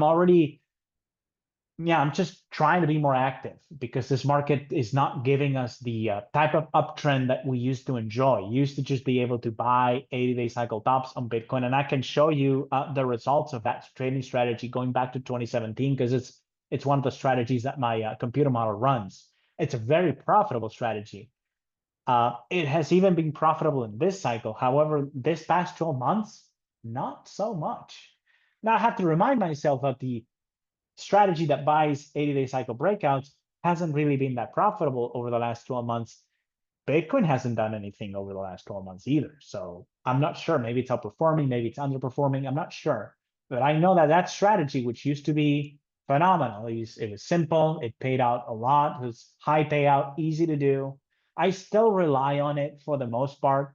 For those of you who follow me on Wise, this is a strategy that we run on all my services. I use it personally as well. It's a very good strategy. It is changing now. I'm not sure I'm going to use it in the next cycle. In the next cycle, I'm probably going to have a lot of money on the automated trading vaults. That's where the money is going to be. It's going to be traded for me because I think I can make more money just trading 20-day cycles and 5-day cycles and a combination and all that stuff. But yeah, by the time Bitcoin is crossing the black line, I am long gone. However, I would like to know that it's still important for me to know that we're trading below the black line, because at that point, not only am I in cash already, I also don't think we're going anywhere anymore. So it's good to know. And like I said, I might short via puts, but I'm not sure. Like my partners at the fund, they want me to come up with some sort of bearish strategy, whatever the bearish strategy ends up being. And I've done some testing on it. I have yet to find a good bearish strategy for crypto. I've not found one. The ones that I've found make a little bit of money here and there. You know, they're profitable, but they're nothing compared to the strategies that go long. So going short, I don't think is worth it. But whatever it is, it would require that Bitcoin break below this black line. All right, so Perry's saying, or maybe we just keep ratcheting only 10K at a time, 130K, 140K, maybe 150, riding the 80-day VTL. Perry, yes, I actually think I have a sense. This is just a sense that I have, that because this market is so heavy, I don't think that's going to go away. So I'm just trying to mentally prepare for something that looks like this, a pullback. We go back to 110. So from 120, we go to 110. Then from 110, we go to 130. And the market struggles every time. Just gravity is trying to pull it back down to earth. And then maybe, you know, what goes to 130, boom, 120. And then maybe we have a quote moonshot into the 140, 150 area by November. I have a sense that that's what we're going to see, and that's the bullish scenario. Initially, when we got this breakout in July, I was excited. It was good to see, especially, and by the way, this is not just because it's my birthday. My birthday is actually on July 14th. It's a Monday. I wake up and Bitcoin's trading for 123. And I thought, oh, what a nice birthday present. Turns out when that day is over, Bitcoin is below 120. And when that happened, when it went below 120 on heavy volume, I was like, oh no, here we are again. So we went from 110 to 120. Is that what it's going to be? Really? It's just going to go in $10,000 increments now? That's less than 10%. That is pathetic. And that's indeed what happened. So that's indeed what happened. So then we hit this correction. And here we are. When I woke up this morning, I thought, oh, I kind of saw this coming. When it failed to close above 120, there's not a single close at 120. We rallied for 3 days, guys. July 10, July 11, and July 13, 3 days in price discovery mode, 3 days. So we went from these breakouts giving us a couple months of upside to giving us 3 days. And they're getting shorter and shorter too. So the last one was here, the Q4 rally in 24. Pathetic, a pathetic rally by all historical standards. Quite pathetic. A correction that was a lot longer than the rally. A lot longer.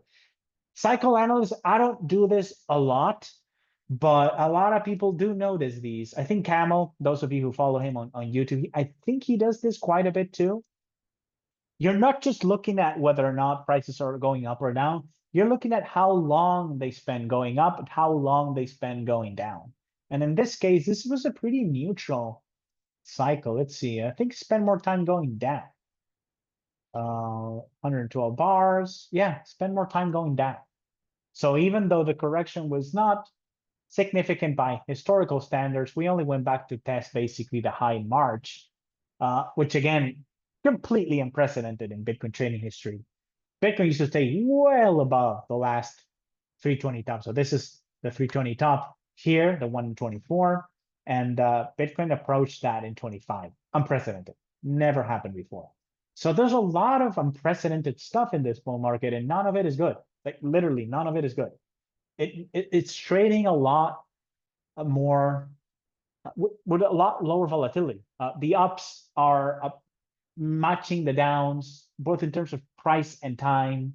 And now the rallies are getting shorter and shorter and shorter since Q4 last year. And it's been, we've already passed the halfway point in 25. It's not changing. I don't think it's gonna change. I read an article recently, some guy, he's like a Bitcoin influencer of sorts. He wrote an article called, which really pissed me off. He wrote an article called, "This Bitcoin thesis will retire your bloodline." You may have seen it. He was basically saying Bitcoin's gonna go 4x between now and December because Wall Street is coming in. Now, he did say something very interesting, which I think is true. He said that old OGs, old holders are selling their Bitcoins into a new cohort of investors, which is the Wall Street types, the MicroStrategies. That part I think is true. I think there's a great rotation going on. And I think the reason prices are so heavy right now is we're getting this rotation. A lot of people are cashing out, and there's a lot of people coming into the market for the first time, thanks to the ETFs, thanks to the Michael Saylors, the Bitcoin treasury companies. So there's this rotation going on. That part I thought was insightful, and I hadn't thought of that. Yeah, I think it's true. The second part of his thesis, I think, is completely wrong. He's saying that because these Wall Street types are coming in for the first time, and for them, the floor price is basically 100K, then it's going to go 4x between now and December, because these guys, for them, the low price is the ETF, which is, I think, 50K, and 100K is basically the recent floor where most of them came in because Trump won or whatever. I'm not sure he said exactly that, but he's basically saying this thing is going to 4x between now and the end of the year, because for this new group of investors, 100K is not high. It's actually the low mark. Completely wrong there. Wall Street is not going to chase this market higher. It's not a meme coin. They're not going to trade it like they would a meme coin. Funny enough, he cites the example of Dogecoin, because back then you had crypto traders that were trading Dogecoin as if it was a range-bound asset. They sold into TikTokers, and TikTokers pushed the thing up to 100x. There's a key difference there, is that you had an old group of people who were trading it more professionally with tools and ranges and whatever, and those people are selling into who? TikTokers, the unprofessional side of trading. So of course these guys are going to FOMO into it and chase it higher and make it go up 200x. But he's saying that's the same thing that's going to happen with Bitcoin now. No, that's not going to happen, because these guys are not going to FOMO into the market. Wall Street does not FOMO into anything. What they do is what we just saw. As soon as Bitcoin breaks out, here, there are oscillators. We talked about this with Max, and actually I'm glad he brought it up, because I was going to bring it up, and then he brought it up. I was like, okay, so you agree. I'm not the only one thinking this. Their oscillators get overbought here at 120, and they go, that's it, let's sell. They use Fibonacci ratios. I was recently at a company meeting with the other analysts, and I was saying, I was explaining this. Like, I'm disappointed in rates trading. It's too professionalized. It moves in small increments now, because people are watching their oscillators, their RSIs, they're using their Fibonacci extension lines. And if it goes, to the 23, the 61.8 extension line, whatever, that's a good point to cash out. And one of the guys was like, oh no, but every time it goes to the 23.8 extension line, that's when it corrects. Every time Bitcoin, it corrects when it hits the extension line. And I'm like, dude, you're proving my point. I was here in 2016. Nobody was using Fibonacci. The thing would just break out and keep going for weeks. What are you talking about? He was basically saying, no, you're wrong. And then he proved my point, because he's a professional trader. He's a good trader, very good trader. But he was making the point, oh, when it goes through the retracement, that's a target, and that's when you sell, that's when you cash out, because it always pauses. And I'm like, no, I know this market like the back of my hand. Let me show you what an old breakout used to look like. So this is an old breakout. This is what it used to look like. This is Bitcoin in 2020, September. So it breaks out here. And this was a classic run in crypto. September 2020, 2020. So the low is in September. There's a high here. There's a high there in August. Then there's a pullback there, and boom, it's up to the races. The first pit stop, Bitcoin is already up. Whatever. It's already up 60% in a month. So 30 days go by, you're already up double your money. And notice, and this is critical, that Bitcoin does not like to spend a lot of time during this time below the FLD, 20-day FLD. Now it can cross below, but not for long. So it can cross below like this, but not for long. It doesn't stay long down there. Here, there's just an 80-day cycle correction. And then it keeps going. And then as soon as it begins to cross the FLD and trade below there for some time, oops, distribution.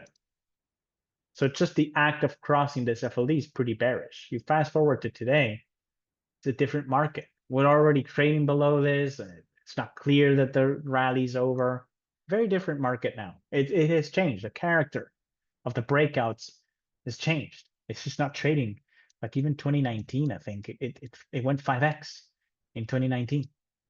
5x. So you think anyone is using their Fibonacci's here? I mean, look at these. I mean, look at these crashes. We used to have those too. So in the middle of a rally, right, as Bitcoin went 5x between, I think it was February and June of 2019, it would crash by 20%, and it meant nothing, and it would keep going. So very different market. You don't see this nowadays. It has changed. It's more professionalized. People are using Fibonacci extensions and oscillators and what have you.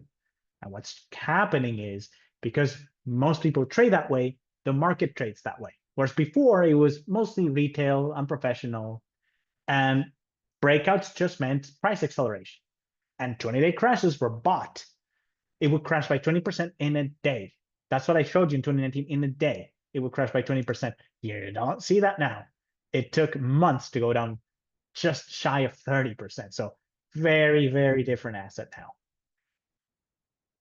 All right, so Max and you talked about, this is Perry. Max and you talked about retail versus institutional buying, selling powers. I wonder who controls bigger piece of the overall pie now. Do institutions and whales actually drive BTC prices now already? I think so, Perry. The reason I'm saying that is because when I went into crypto for the first time, there were no institutions. And I came from TradFi, from trading S&P futures and gold and commodities. And I was one of those people using the oscillators. I mean, I speak from experience, the Fibonacci retracements, the extensions, the oscillators. I know those tools because I used to trade that way. I still do. I still trade that way. If I'm trading stocks or gold, I'm using those tools. I'm starting to think maybe I should use them on Bitcoin, not on the altcoins, but on Bitcoin. I'm starting to think maybe I should just roll back, dust off the old technical analysis books because it seems to be working now on Bitcoin. But I had to unlearn in the early days. And by early, I mean, even going up to 2021, I had to unlearn a lot of those things. Because the one thing that surprised me about crypto is how it would break out from a cycle high, and that accelerated the uptrend.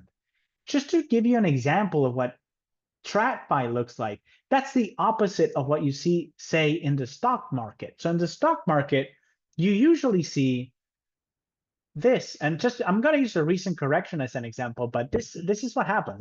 This is how stocks move. So here's the all-time high prior to this tariff correction. There's the all-time high 6165, and here's a sell-off, and the market accelerates dramatically coming out of the low. But as soon as the market even approaches the all-time high, you can clearly see people are starting to cash out and the trend collapses. The momentum of the uptrend collapses. The VIX goes down. It goes into the mid-teens, the mid to high teens at most. If it keeps going, it's going to go below 10 and momentum dies further. And you can clearly see trend deacceleration as you enter price discovery mode. you can clearly see the pattern. There's a lot of volatility, a lot of money to be made on the way up and on the way down, and then on the way back up. But as soon as you hit the new all-time high, the market is heavy again. And you can also see it when distribution begins, because you see the cycles begin to form again. That's lesson 4. It's on YouTube, so all of you should have watched it now. When the stock market is uptrending, volatility goes down, you don't see cycles.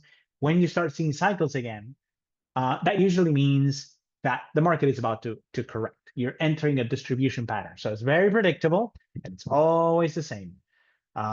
So every time you can see these quick recoveries in the stock market. This one was weird. I'm skipping that one. But COVID is a good example. So the COVID crash takes place very quickly. The recovery is extremely quick. Again, as soon as and it's not even you don't even need to wait for the breakout. As soon as you're getting close to the breakout, people start cashing out, momentum dies, the VIX goes down, and you start the slow climb. And that's what we saw. In this case, in 2020, as soon as we hit the new high, you have this correction where people start selling, buying, selling, buying. You have the fundamentalists who think the economy is going to come to an end. And then you have the my crowd, the monetarists, the liquidity followers, which is noticing that they're printing a lot of money. So we're probably going to get a bullish breakout. We did get a bullish breakout, but momentum is significantly weaker once you enter price discovery mode. That's Bitcoin nowadays. When it enters price discovery, volatility disappears, and it's a slow grind to the upside. Maybe it's a feature of this bull market. Maybe it changes in the future. But Perry, to answer your question, I think the reason this is happening is because exactly the same people who dominate the stock futures trading or gold trading or TradFi, they're now involved in Bitcoin. And it's not the positive we all thought it was going to be. It is leading to Bitcoin trading kind of like a growth stock, where you can see a lot of momentum to the upside, but the moment you hit an all-time high, boom, volatility disappears, buyers step away, people start selling, and we enter slow climb mode, which is not a mode that Bitcoin used to have. It used to be when you broke out, that's when things got interesting. That's when prices accelerated. Just to give you an example, going back to February 19, I think we're seeing that. When we're seeing that February of 19, you see this consolidation pattern. So these are the hash wars. We actually touched on that with Max this week, where we have the Roger Ver he allied himself with the biggest miner out of China. Back then, mining was dominated by China. Even the ASICs, the machines to mine Bitcoin, were made in China. They were the best in the market. And Bitcoin splits it had split before. I think the hard fork, I believe that was in August of 2018. I don't remember exactly when that was, but I remember in November, we entered what was called the hash wars. So Roger Ver and a bunch of people trying to take over the Bitcoin network. And that led to a dramatic sell-off, the most predictable sell-off in Bitcoin history. People thought the network would be destroyed. They did a lot of harm. That only lasted a month, though. Then prices went sideways. They went sideways for months. So we're hitting lows here in December. Technically, you could say we hit the low in November. So we're entering this consolidation range. Then out of the blue, and this was the beauty of Bitcoin at the time, this day here, Bitcoin went up 20%. There's no news. Nothing's happening. We're just breaking out of the range. That's the only thing that happened. Bitcoin broke out of the range and boom, it's off to the races.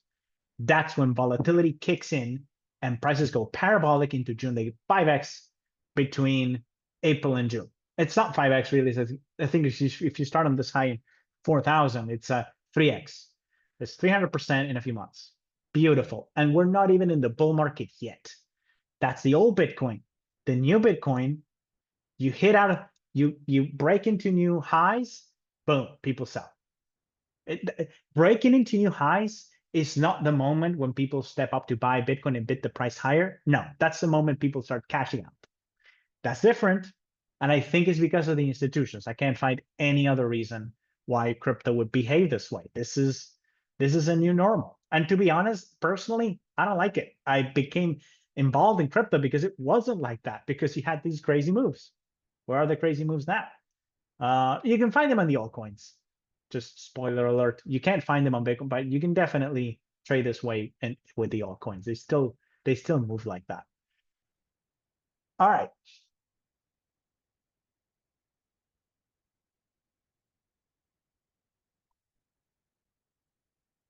So Marcos is asking, do you track leverage and liquidity heat maps, for example, put out by HighBlock a day or so ago? From apart from 7-day maps, which were equal, the longer-term maps were all showing longs and liquidity lower. So if money managers wanted to make money, we were likely going lower.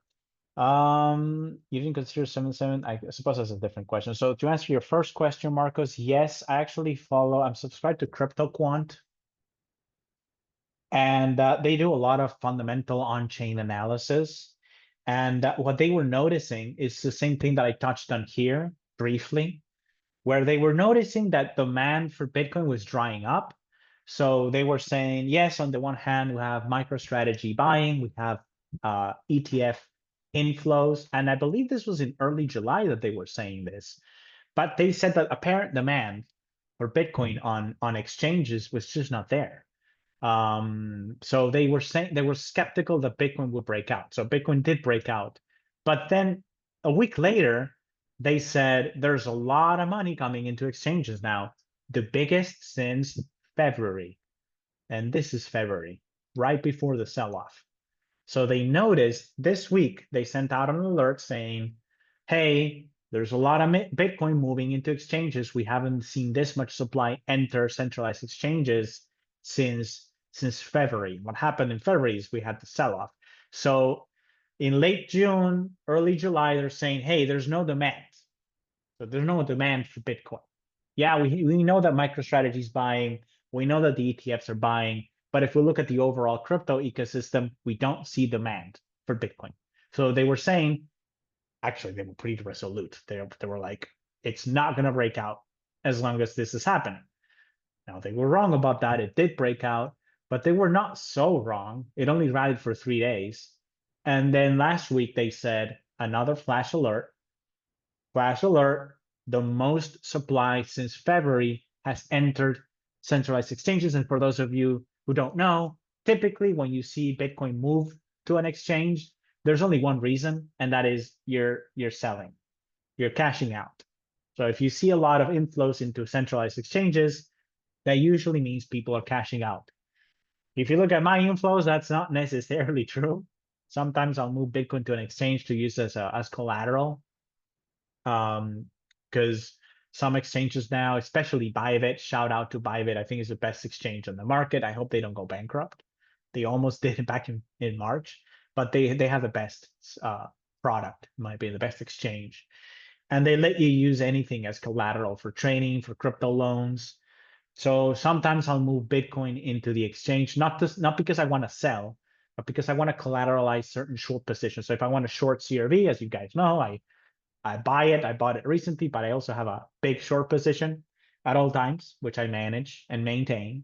And sometimes when the market is bullish, like it is now, instead of using stable coins as collateral, I'll use Bitcoin. So I'm a bit of an exception. But in general, if you see Bitcoin move to exchanges, watch out because people are cashing out. Now, none of these on-chain metrics, to me, they're secondary to the timing model, to the cycle model, and the forecasting model. So I like the cosmic signals. As you guys know, it's been very accurate this year. If this high turns out to be significant, that'll be the first high that we miss. And if it's not significant, well, that's why it wasn't significant, because it wasn't on the model anyways. And cycles are king. So cycles are price action. So the cycle patterns derive from the price action. Price action is truth. However, beyond that, I do like on-chain analysis, especially when it comes to Bitcoin. I have used it here and there where I wasn't sure what was happening. I like to see that. I will also say there was a lot of stable coins flowing into centralized exchanges, but I think we know what happened. They flowed into altcoins. They didn't buy Bitcoin. However, like I always say, there's not going to be a bull market without Bitcoin. If Bitcoin begins to head south, all the other altcoins will head south with it eventually. The biggest or longest divergence I've seen between Bitcoin and altcoins has been a month.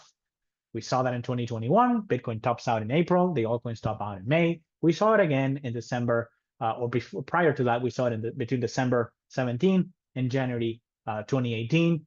Bitcoin tops out in December. The altcoins top out in January. So they can diverge for some time, but it's very rare to see Bitcoin going this way and altcoins going that way, and that only lasts a certain amount of time, and it always results in prices going down. So Bitcoin is it sets the pace for the rest of crypto. So even though I do have some pretty good trades on the altcoin space, my biggest position is still Bitcoin by far. And I know that if Bitcoin cannot get its mojo back on, it's over, at least for now. So did I consider July 7th to be a higher low?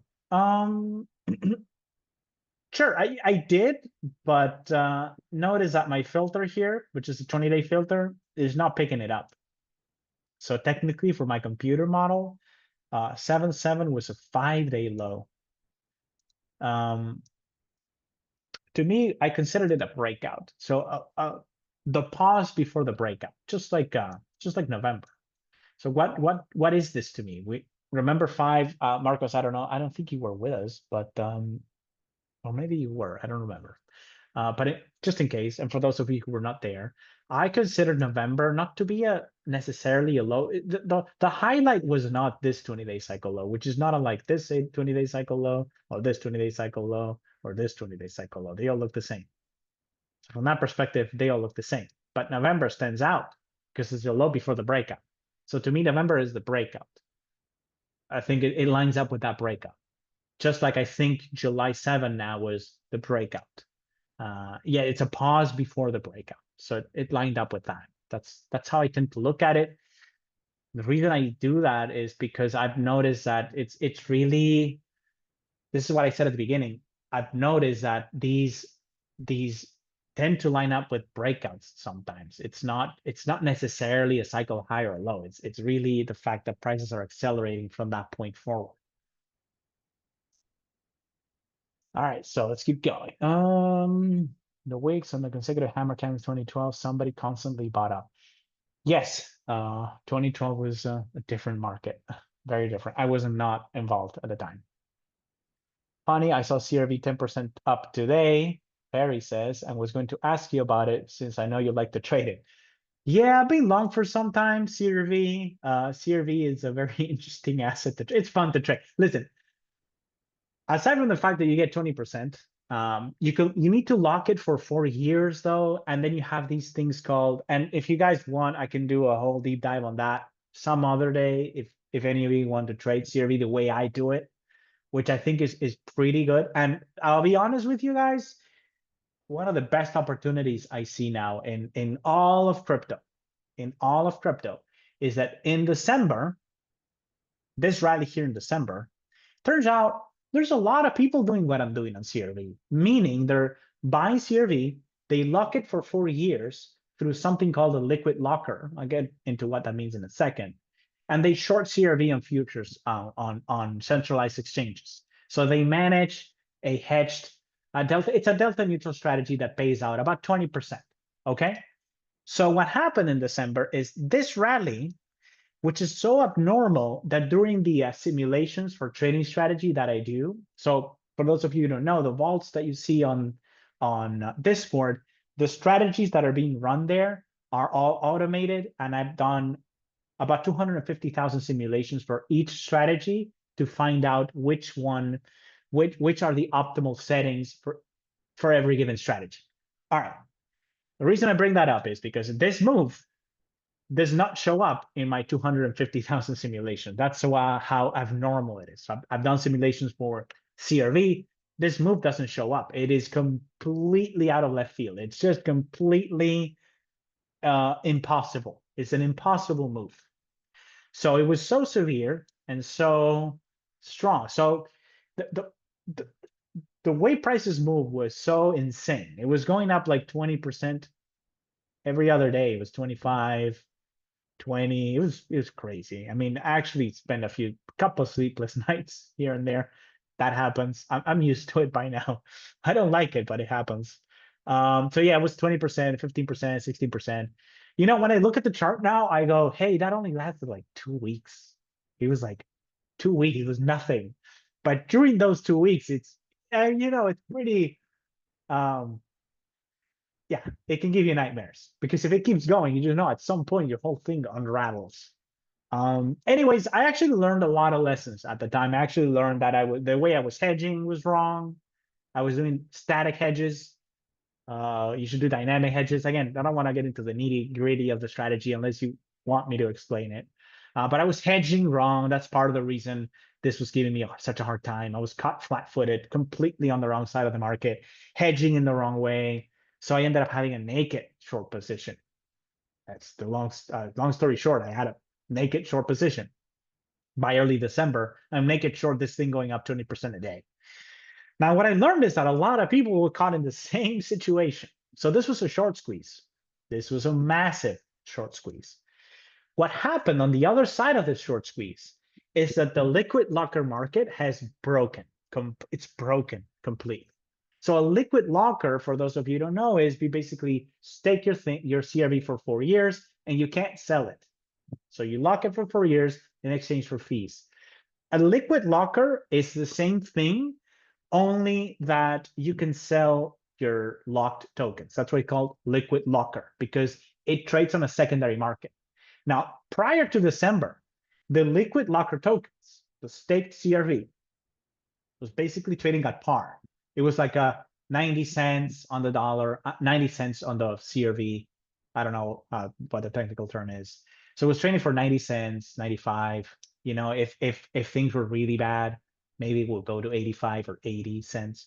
Right now, the liquid lockers are trading for about 30 cents, 40 cents, 50, very, very low, which means if you buy the liquid locker now at 50 cents, 40 cents, 30 cents, once it gets back, and eventually it's going to get back to par. If you buy for 30 cents and it gets back to par, you triple your money. If you buy for 50 cents and it gets back to par, you double your money. If you buy for 60 cents, you get 50%, etc. So, and right now, the least you can get is 58 cents, I think, is the highest one. The lowest one is like 40, 45. If you know how to manage your hedge, I'm not recommending that anybody do this. If you want to do this, I can do a video on it and I can kind of show you, because don't get into this if you don't know what you're doing. You're going to get burned. But it is, I think, one of the biggest opportunities in crypto. Now, the reason I'm saying that is, why am I so confident that the liquid locker tokens are going to go from 40 cents or 50 cents back to $1? Oh, because there's automated flows. All of these yield harvesting algorithms, they're constantly buying up the liquid locker tokens. So unless you get these parabolic moves, those tokens will go back to par. So eventually the staked CRV, which is trading for 40 cents or 50 cents, it's going to trade for par. If you hedge your CRV, if you hedge that dollar amount, then eventually you're just waiting for them to get back to par. Once they get back to par, you cash out, you double your money. So I think it's one of the best trades in crypto right now for one simple reason, is because you need the markets to either go down or stay quiet for those tokens, for those automated funds to push prices back to par. Well, guess what? This market is dead. I don't think we're going to get a lot of volatility, over the next, maybe we get some as we end the year. I don't think 26, we're going to get a lot of volatility. Here's the thing. These bonds, these liquid locker tokens, the only reason why they ever trade below par is if prices go straight up to the upside. So if they're crashing, people like me, we're chill because we're short. We don't care. We recycle those funds back into the liquid locker market. If prices are quiet, we're not doing much, but the automated flows are pushing prices back to par. The only scenario that hurts you is when prices do this. They go vertical. Well, guess what? Prices never go vertical. It's like every once in a while they will. But for those who don't have a position here, yeah, if you can hedge, you need to be able to hedge. And I know most of you are in the US, many of you can't hedge. If you can't hedge, you can't take advantage of this. because chances are those bonds, those, I call them bonds, though that liquid locker is gonna go back to par when, as CRV crashes by 30% or 70%. But if you can hedge that, the price of CRV, and you can buy these tokens,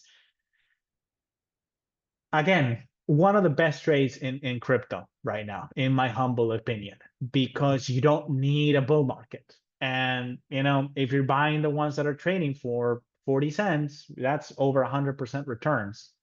And that's more than you can make on Bitcoin right now. If you can stomach the volatility, if you know how to hedge, if you have access to the product. So I want to be very clear, it's not financial advice. Don't do this unless you really know what you're doing. But it is one of the best opportunities. So that's just wanted to bring that up. And right now I did buy also. I did buy. I bought this. I bought for exactly 82. So that's my price. I'm not even trying to make a lot of money. I'm very happy to sell now at around $1 because it's just a hedge. Those trades I'm just hedging because, as you know, I'm short, and the only bad outcome for me is prices going vertical. When prices go vertical, I get into the market, I buy. All right. So Marcus is saying, can you refresh us on how to participate in the automated trading? Is there info on the Discord? Sure, Marcos. I'll briefly touch on that. So the strategies are on Hyperliquid, and this is what I wanted to show you. So just bear with me for a second. I'm going to show you. Let me see where they are. I know you can't see any of this. Just bear with me a second. All right. Okay. So, all right. Let me disconnect. Okay. So you just do this. Stop share, reshare. So I don't want to hype these too much, but I am very excited about these. I think eventually a good chunk of my money, not all of it, but a good chunk of my money is going to be on these vaults. These vaults are awesome. And I think I might post the results of all the back tests that I've done on these strategies because they're phenomenal. They're just really good. Let's see if I can log in with this. Yes. Okay, so this is Crypto Cycle Trading is the 5-day vault. And Marcos, just to answer your question, I don't know if you guys can see this, but you just click deposit and then you gotta go on Hyperliquid. I have 4,900 USDC here, as you can see. And you just deposit it, and the trading is done by the model, and the model runs every day. Every day at midnight UTC, it runs and it sends out it sends trades out to Hyperliquid if there are any trades. And you can see the entire history of the trades here. Notice that it had bought Sui recently, Doge. It just sold all of these. It's starting to cash out now because the market is starting to go down. This strategy runs on a 5-day cycle, and I don't recommend, if you want to deposit a little bit, it's fine, but I'm still testing these out. Probably by April next year, I'm gonna load up on these vaults, but between now and then, I just want to test out everything. Allocations was a big thing here. This correction here was just should not have happened. It's because the allocations were all wrong. And there's 3 vaults right now that I have. There's one that uses the 5-day cycle. It's called Crypto Cycle Trading. Then there's a Crypto Cycle Trading 20-day, 1 out of 2, and 2 out of 2. These are using 20-day cycles. This one in particular, which I launched recently, this is very new. 2 days on this. I launched it 2 days ago. This is one of the best strategies I've ever done. Not only does it outperform buy and hold, it has very little downside. So the drawdowns are minimal. For example, Bitcoin's drawdown is 20%. That's during the bear market, it will fall. Bitcoin goes down 80%. This thing only goes down by 20%. It has outperformed. It hasn't actually outperformed Bitcoin that significantly. It just barely outperformed, but it's like buying Bitcoin with none of the drawdowns, and it does outperform slightly. But then you go to Ethereum, for example, and I want to share that with you just briefly. I have these, let's see, where are they? Cycle swing, there you go. So I want to show you this because this is what I've been working on recently. And I don't know if you guys can see this, probably should be able to. And here are the 20-day swing. So the 25 combined and 20-day swing are, this one uses the 20-day cycle to trade, and then the 25 combined, just want to make sure that you're seeing this so I don't over explain this. Thoughts on ETH? Absolutely, you got it, sir. So these strategies, I don't know, once they're more finished, I might add a bit of actually, somebody asked me for a video about this. I promised them that I would talk about this here, so that's why I'm bringing it up now also. The 20-day swing uses 20-day cycles to trade, and the 25 combines 20-day cycle in combination with the 5-day cycle. 20-day swing is just buying 20-day breakouts, basically. Instead of buying the 80-day breakout, we buy the 20-day breakout. And then it's managed with VTLs and FLDs for exit. So it can exit based on whether or not prices are crossing the VTL or the FLD. There's a few other settings there, but it's all cycle stuff you're familiar with. This is ETH starting in 2017, has returned 90 times. This is a backtest, obviously. Bitcoin, Ethereum has done 12x since 2017, 12x, not much. The Vault, the 20-day strategy, has done 93 times. So it's outperformed very significantly. And this one, the 25 combined, 59%. And the reason I like these is because this is 2020. This period here, for example, is 2022. It's making money in 2022. Everything's going down. This thing is making money. And the drawdowns are not severe. You have here, it's going to 58 in 2022, and then it goes to 42. So it's like third, 40. ETH went down a lot more than that. It went to 1,000, so it went down like 80, 75%. This thing is down 40%. So you have Bitcoin here where you can't even see. By the way, these curves are the return over time. It's a P&L over time of the strategy. And Bitcoin has no bear market. You know, in 2021, it's up 18 times, 19 times your money. And then at the worst of the worst in January 2023, 16 times your money. It lost 3 points. It's nothing. Same thing here for the 25 strategy. So the fact that Bitcoin has these muted corrections really helps the strategy. It barely has any downside. Now, again, these are back tests. I don't know how they're going to perform in the future, which is why I'm testing them now in real time. But I mean, look at Solana. Solana's up 58 times. The Vault is up 180 times. This is the one that buys 80-day, 20-day breakouts. This is the one that buys 25 combined, 600 times their money. This is insane. These are insane results. Very good strategy. Doge, I think, is a bit more volatile. And they all outperform or generally outperform. Doge up 70 times since 2019. This is just the date that these assets were listed on Binance, and I'm not cherry picking at all. I don't want to. I mean, I'm doing these for myself. Doge up 70 times your money, 70x. This one is up 10 times what? 500? 532. 25 combined is 350. Now it is a bit more volatile, but it is a meme coin. It is quite volatile.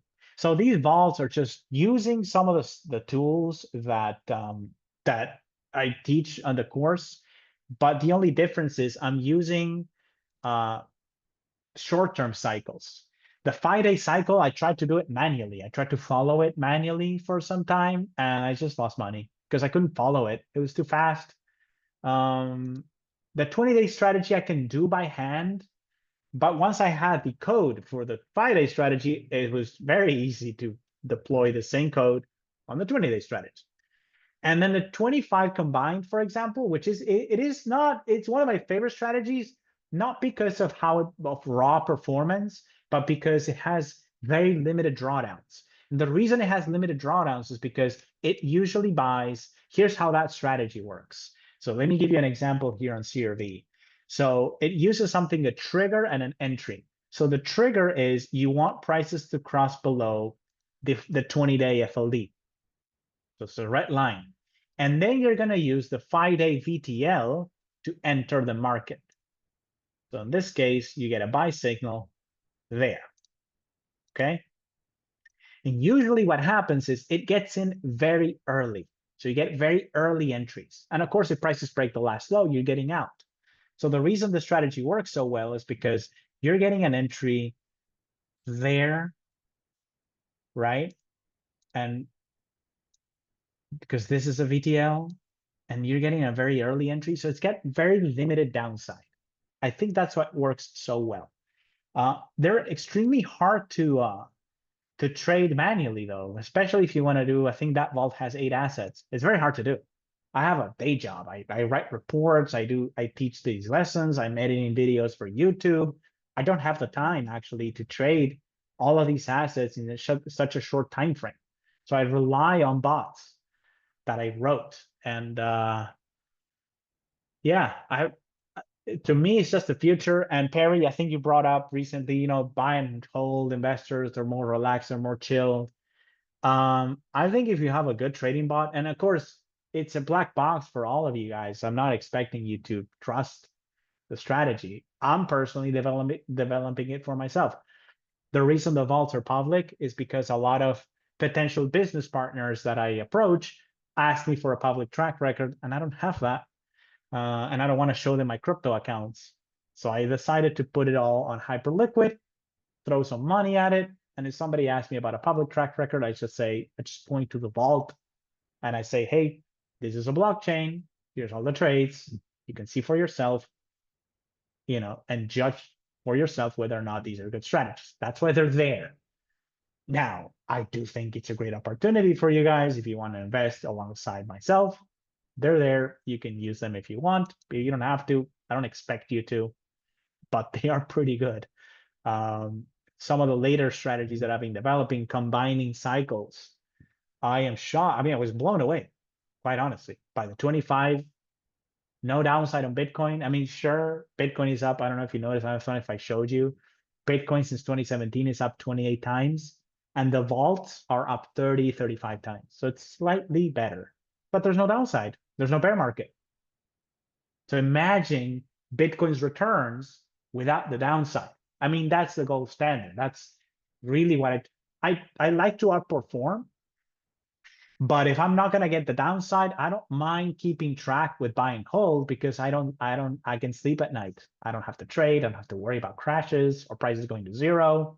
And the reason, for example, I'm getting 50x on Ethereum versus 11 or 12x for buy and hold is because Ethereum hasn't done anything in years. If I zoom out, this is Ethereum, hasn't done anything.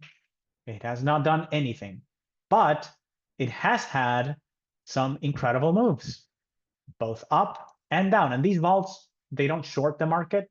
I try to incorporate that. I don't think it's worth it. But it has had incredible moves. So these sharp moves up and down, this is what these strategies thrive on. So the strategies are 50, 60 times, and this thing is barely up 10x in, 8 years or 7 years, 8 right now.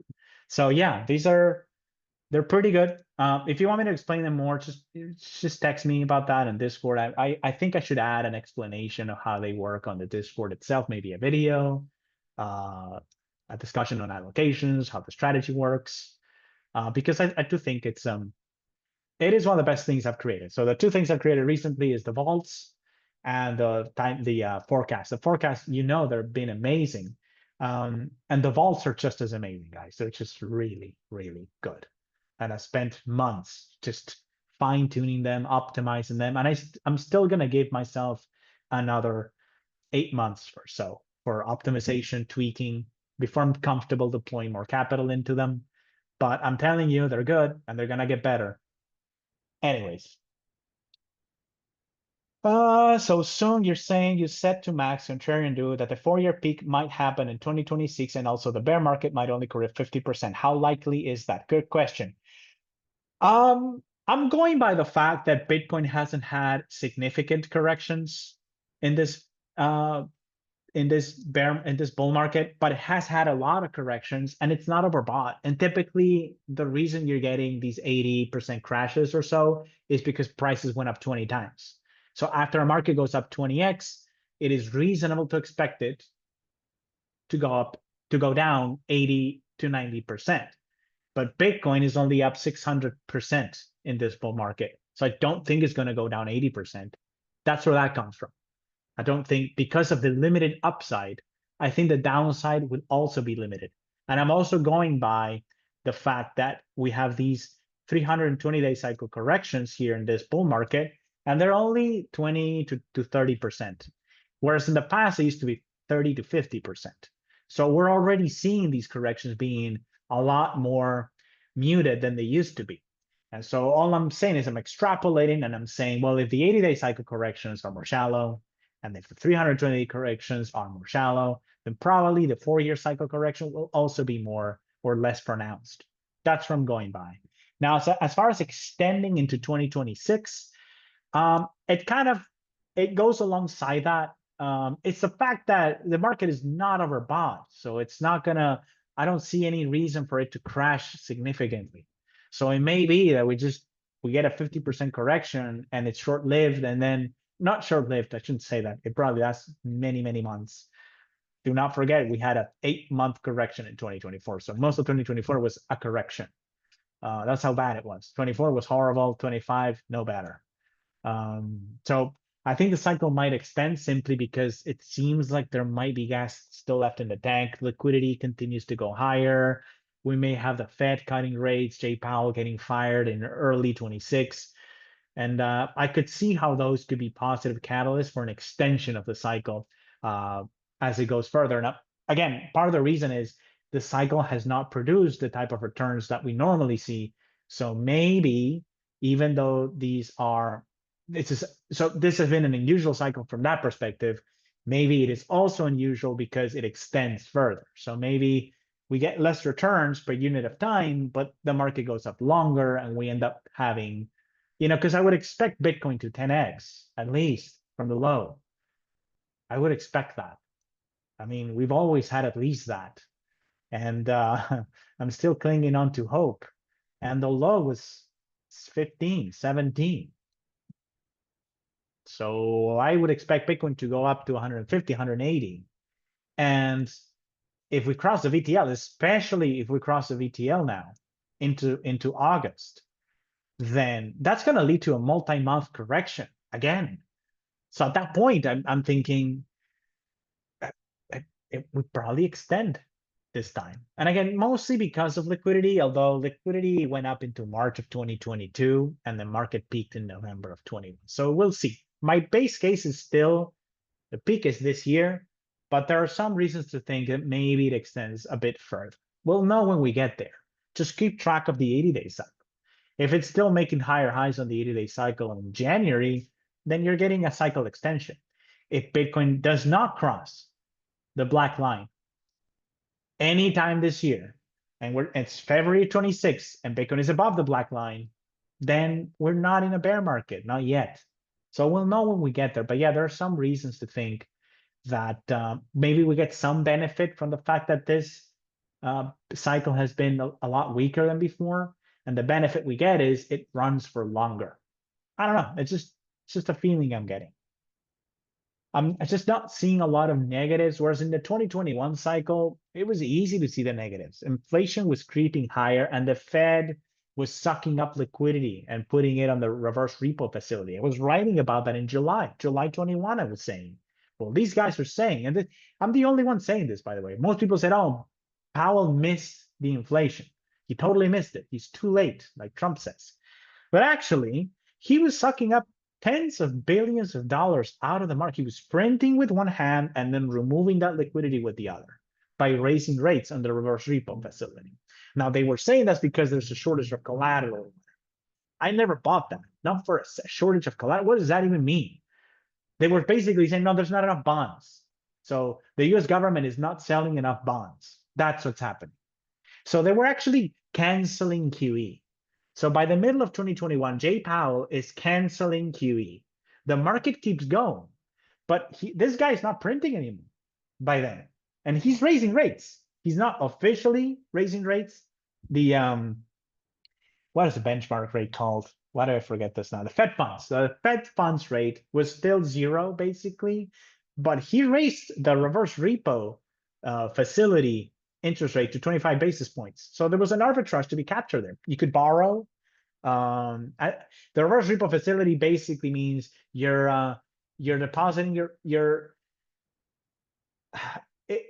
you're depositing cash and you're getting bonds, and you could get 25% of this cash, whereas you could borrow for free and then deposit it with the Fed. So the Fed was giving you free cash and they were paying you 25 basis points for that. So, and it was working. They were sucking up liquidity in 2021. So I was saying, and I remember being at a birthday party and somebody asking me, what do you think is going to end? Where do you think the cycle ends? Do you think this rally is going to end? And if so, when and why? And I said, the Fed is going to raise rates. Inflation is going up. They're already doing shadow QT, and eventually they're going to raise rates at some point. So I could see the catalyst for what would end the bull market. It was, to me, it was obvious.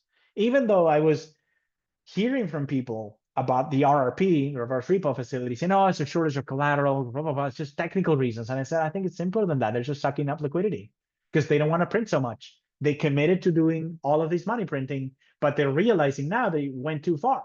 So now they're removing that liquidity. And it's funny how people don't recognize that Powell was sucking up liquidity in 2021, but everybody knows that in early 2023, they were unleashing trillions of dollars. The Fed unleashed $2 trillion of liquidity into the market between 2023 and 2024.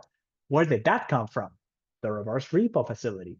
So it's funny how people don't recognize that that $2 trillion was sucked out of the market in 21, but they did recognize that in 23 and 22, they were putting it back into the market, which led to this weak bull market because it was not led by QE or classic QE.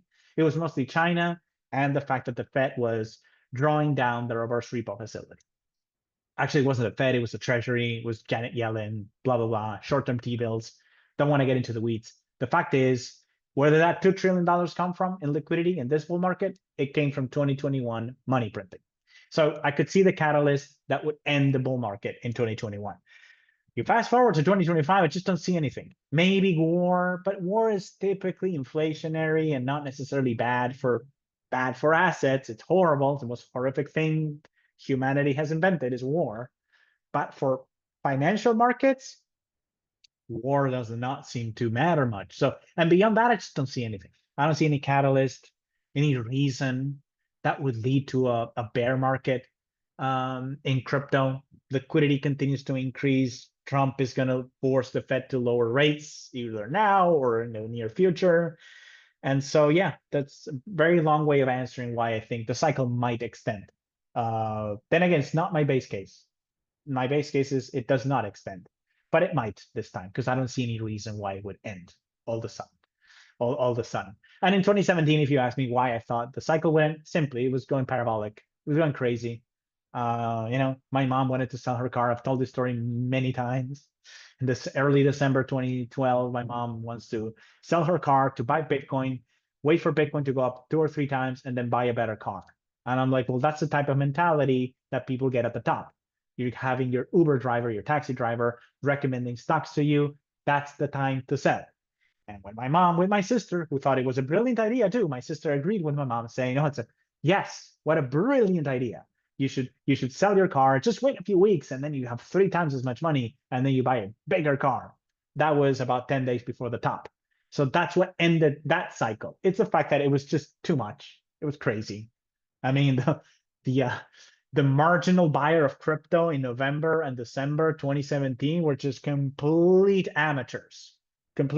So that's what ended the cycle too. You run that Martin Armstrong taught me about this. At some point, you run out of buyers, and the last ones to enter the market are the suckers who are going to panic and sell it all the way down 80% or so.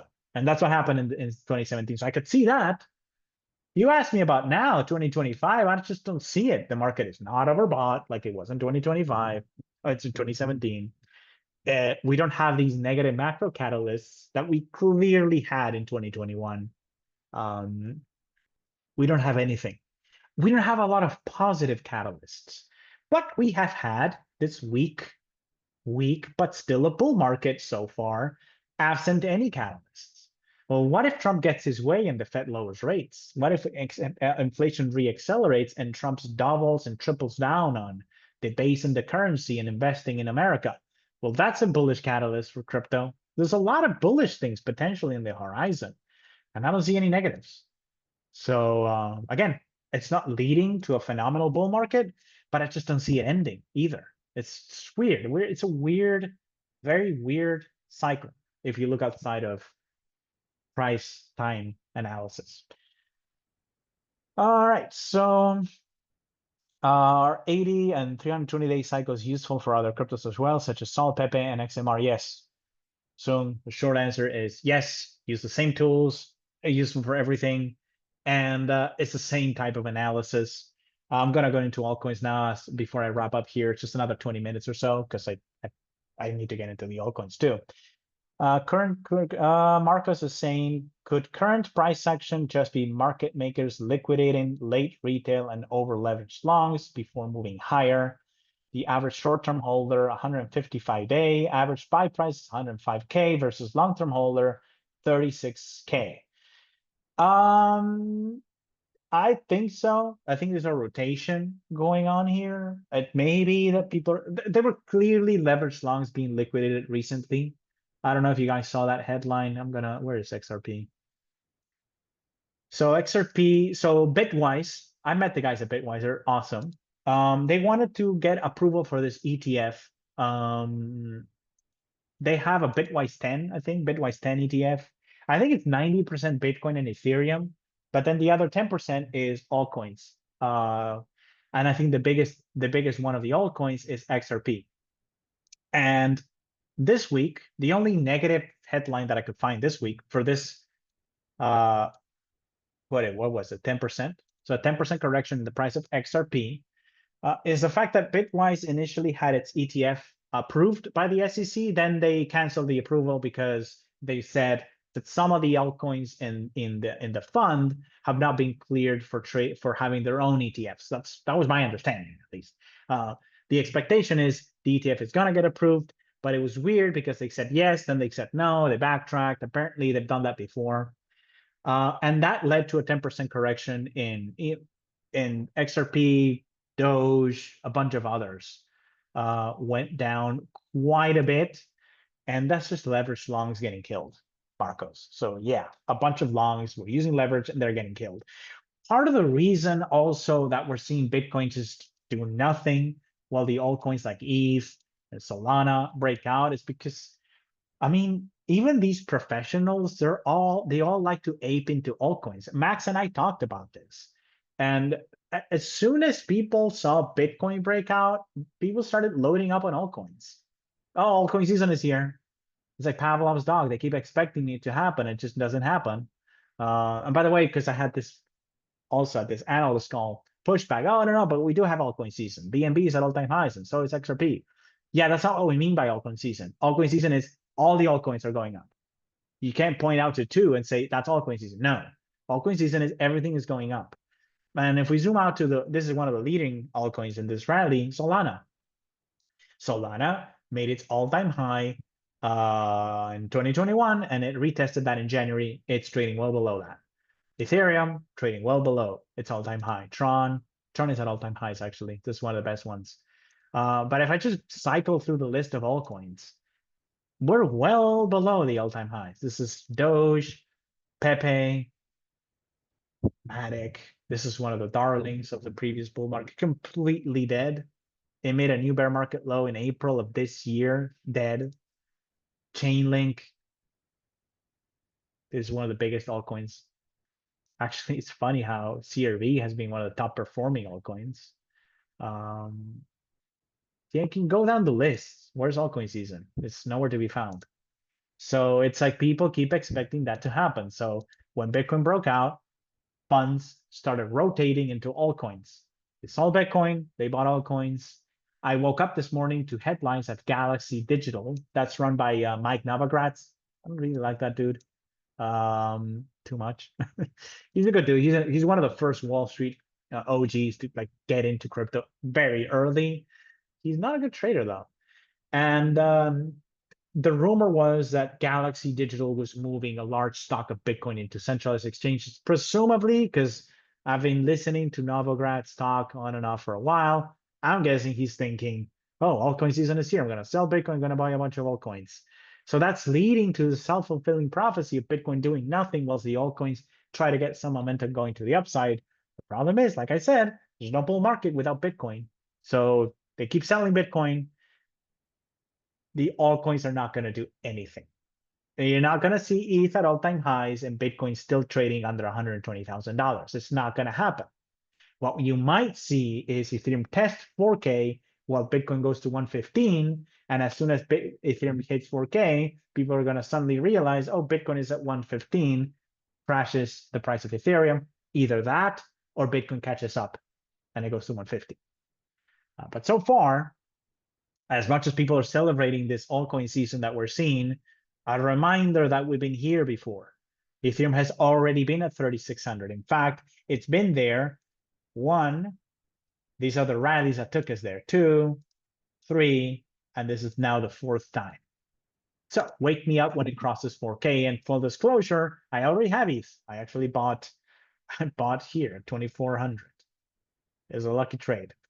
And then I bought more at 3K. So I do have ETH. It's actually my largest altcoin position now. And I hope it breaks higher, but I'm not getting too excited. It's like almost as if we have our memories are too short term. We just remember that I went to 1,500, so now it goes to 3,000, and we go, great, that's awesome. Altcoin season is here, baby. And it's like, just zoom out. Where's altcoin season? This thing is dead. Hasn't done anything in years.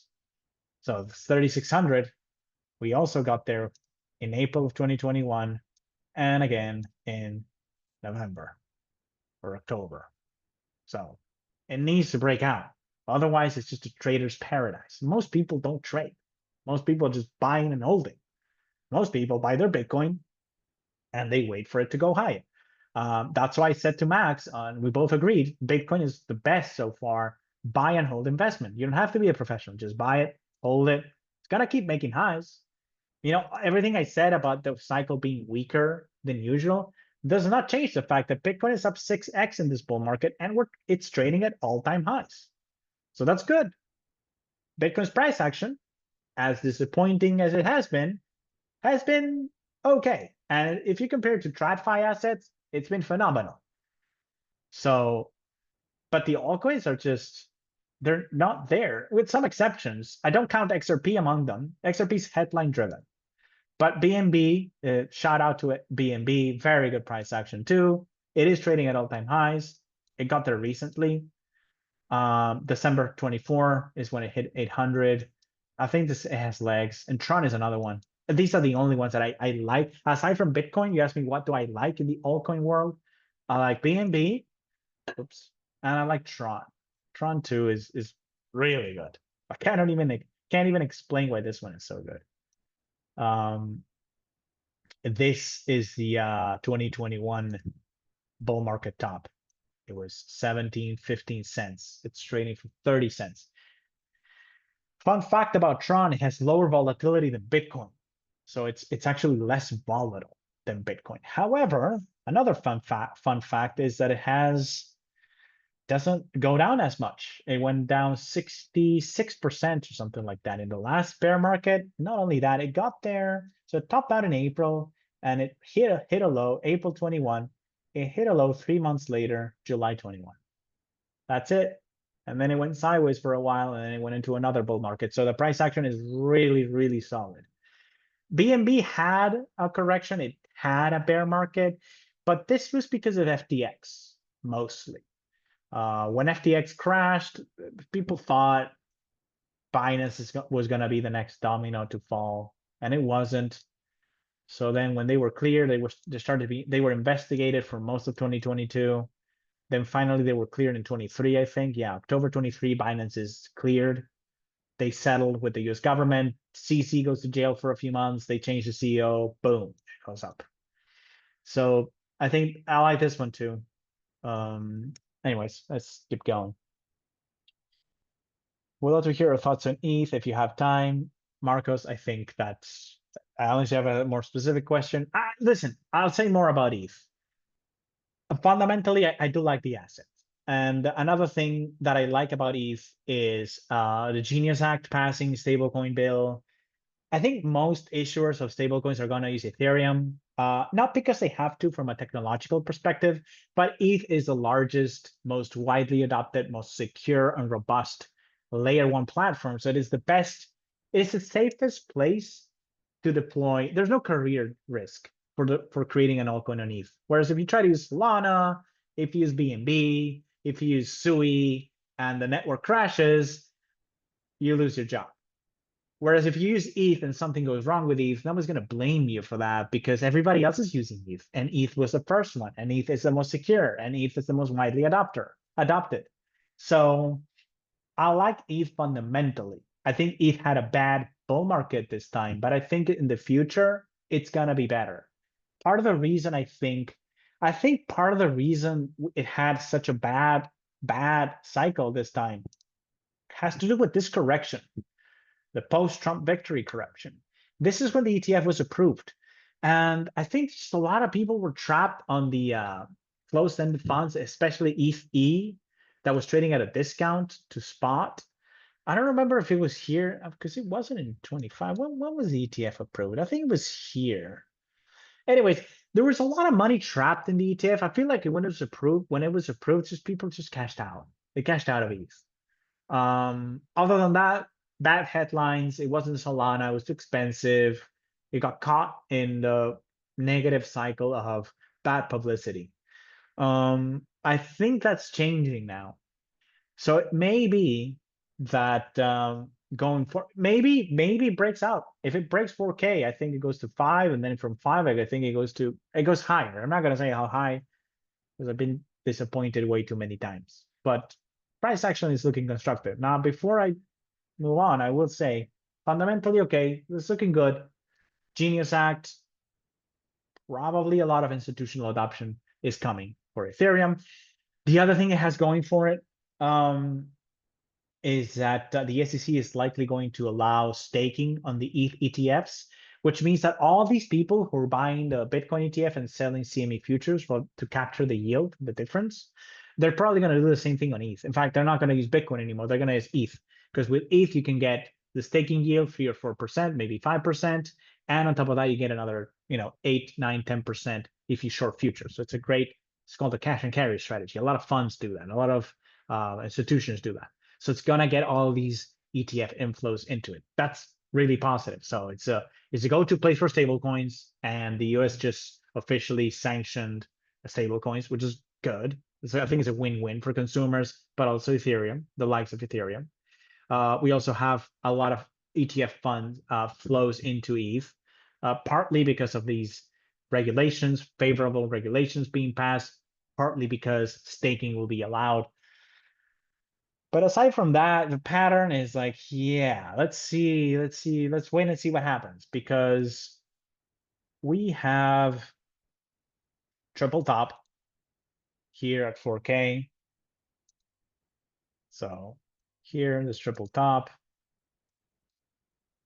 And here's a triple top at 4K. And then we have a lower high on this 320-day cycle, and ETH did cross the black line. And just to be clear, crossing the 320-day cycle VTL does not prevent ETH from rallying. Technically, what it means is that it should not cross above this high.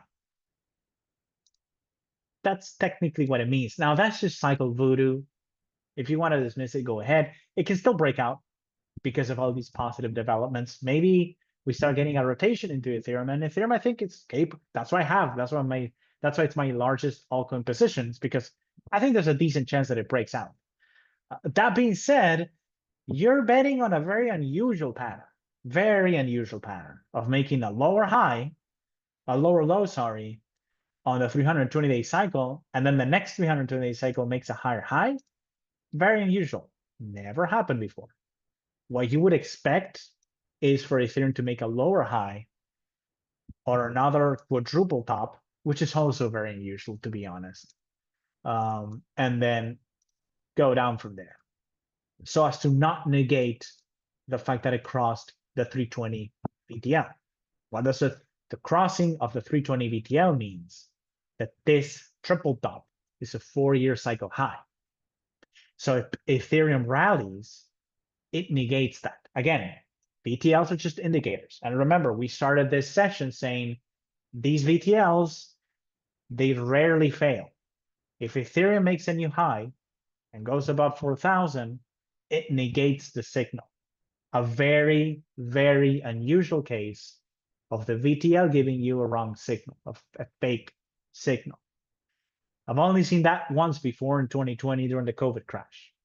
There was a VTL suggesting that Bitcoin had made a 320-day cycle low in December of 2019, but in fact, the low was in March. I can show you very briefly what it looked like, but it's very unusual.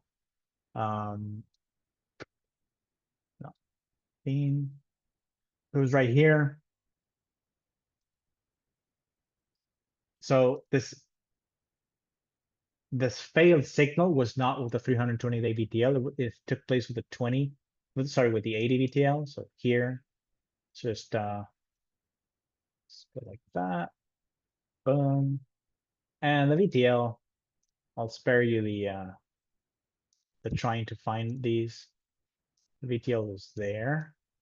So crossing this VTL, this high VTL told you, technically speaking, that means December is a 320-day cycle low. So I was buying, obviously it was getting very bullish, and we made a new low. It negated the signal. This should not have happened. This should not happen. That's supposed to be a cross. You shouldn't get a new low if you're crossing the VTL. Now, the reason for that is because in lesson 1, I say, hey, news can overwhelm the cycle sometimes and distort the pattern. That's what happened in 2020. The pattern was distorted by COVID. Going back to ETH, if it's going to negate this signal, it should be some type of distortion. But what's the distortion? I just don't see it. It may have been just too much negativity. But other than that, I just don't see it.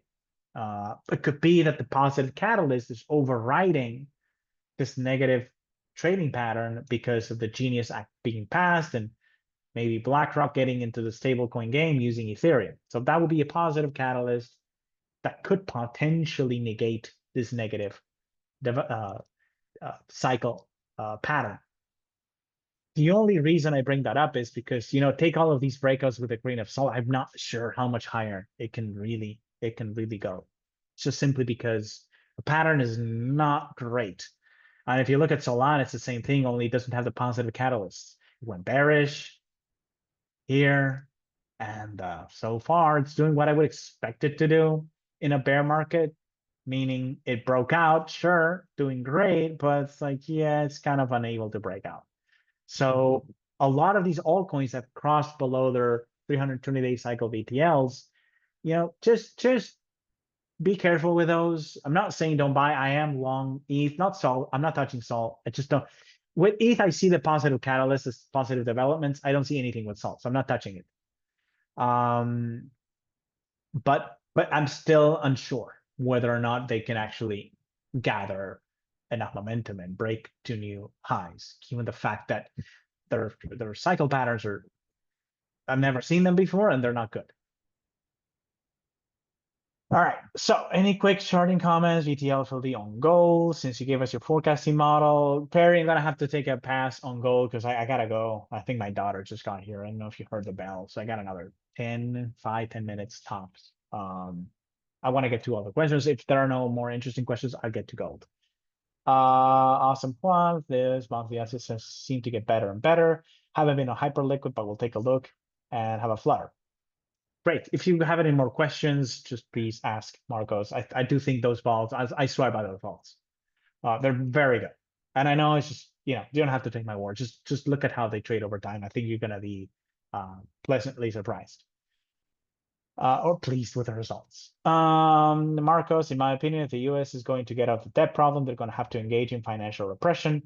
And the easiest way to do that without everyone revolting, austerity, is to keep interest rates low and have higher inflation, real negative interest rates, despite what they might be saying. Yeah, Marcos, I agree. That's what I was saying about stablecoin bill has to do with that, the Fed lowering rates. That's why I'm saying we're entering this phase in the debt super cycle where it seems that the only way out is to have high, that's called high nominal growth. It means that GDP is growing, but inflation is growing too.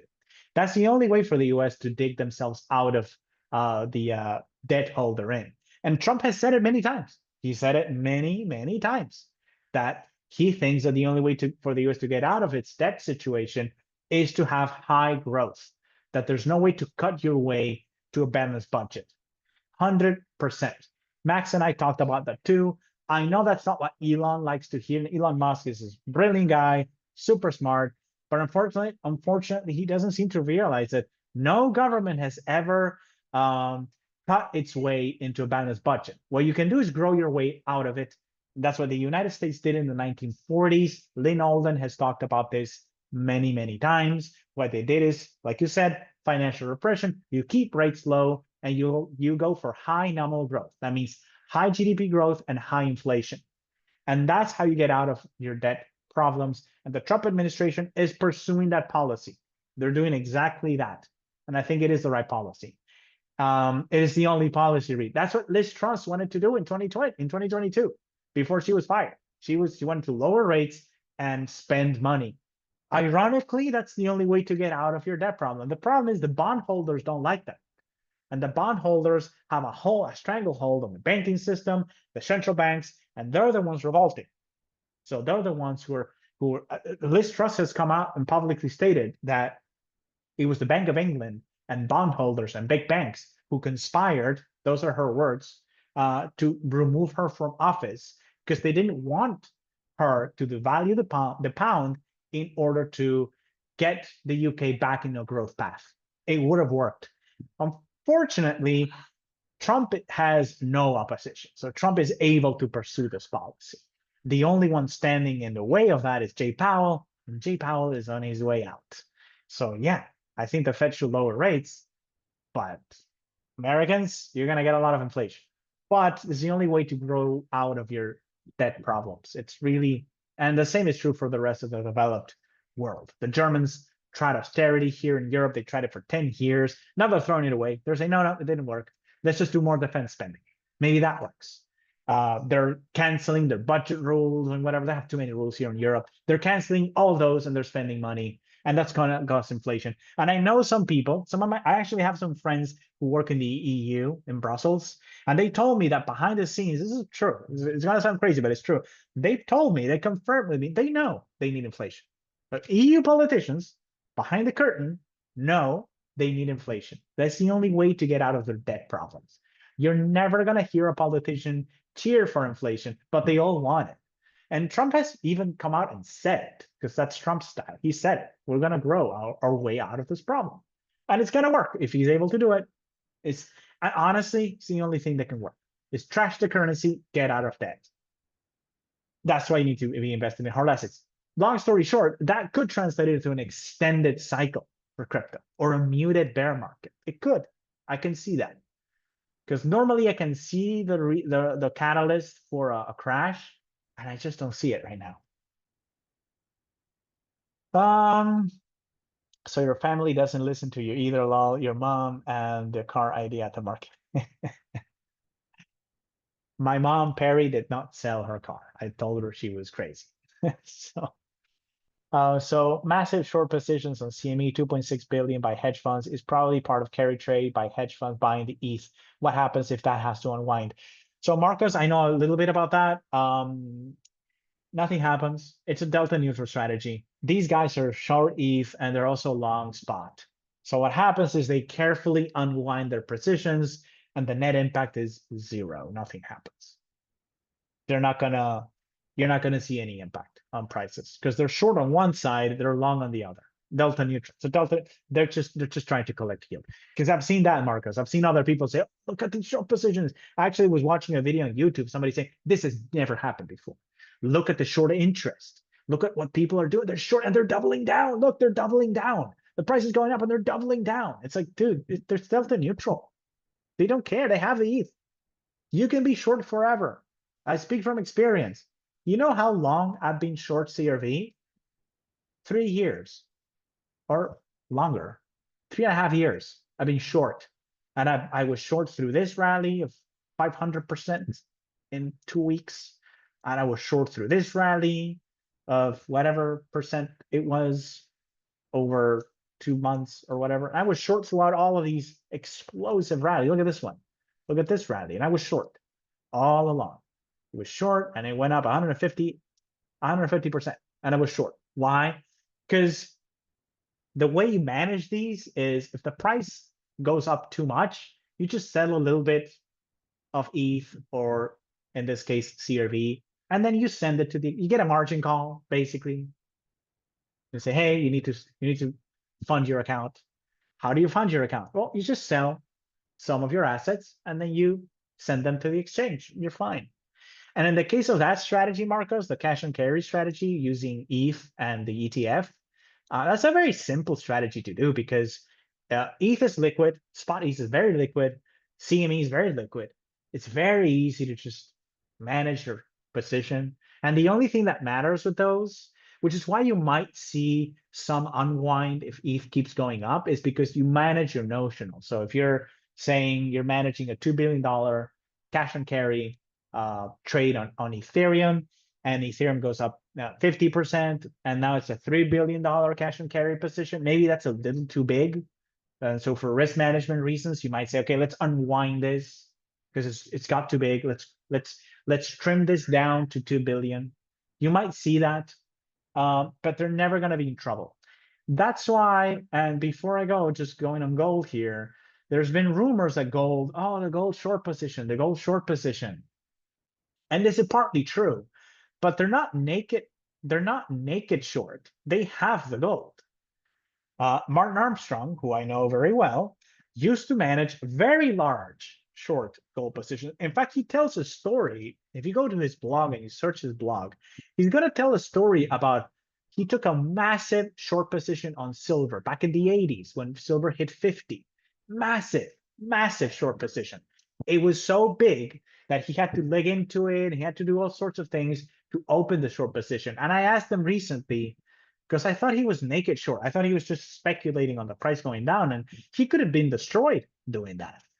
And after talking to him, I realized he actually owned the silver. The reason he sold is because he didn't think silver would go a lot higher. So he said, okay, I'm going to hedge my massive stash of silver at $50. That's not him thinking the price is going to go down. That's him thinking, hey, this is a pretty good price. I don't need it to go higher. I'm cashing out. I'm hedging. I can't sell all this silver. It's too much. So I'm just going to hedge. The same thing is true of all these short gold positions. There's always a short position on gold, and it doesn't mean anything. It's just people who own the gold and they don't want to sell it. Listen, sometimes I'm short Bitcoin too. I rarely sell my Bitcoin. When I say I'm selling, I'm shorting futures. I'm fine. It can go higher. I'm not gonna be short squeezed. That's the difference. There's not gonna be a short squeeze because I own the Bitcoin. I sell 10 Bitcoin swaps. I have 10 Bitcoin. I don't care. So that's the thing. Before I go, gold, because I actually gotta go. So far, so good. I was afraid that it was going to break out. But if you remember last session, I said, hey, gold, before it tops out on these 18-month cycles, it likes to have these multiple attempts at a breakout. And I thought I was going to be wrong this week. I think it was on Monday. It was on Tuesday. I was like, God, I think I'm wrong. I think it's going to break out. And back down it goes. This is critical. And I'm going to leave you with this. I need to run it because we have a reservation for dinner, 7:30, and it's 7:20. So I gotta go soon. This is quite interesting. So I'm gonna touch more on this maybe in the next one if you guys want me to, because the Real Vision guys, not Real Vision, the GMI guys, Global Macro Investor, Raoul Pal and Julian Bittel, this is their work, not mine. They notice that gold runs 6 months ahead of Bitcoin. Here's where it gets interesting. So gold so far has stopped out in April. Our forecasting model puts the high in November. That's 6 months. That's 6 months from April. So gold is actually one of the main reasons that I think we might extend this cycle. Here's what I mean by that. If gold breaks out to the upside, then we may extend the cycle.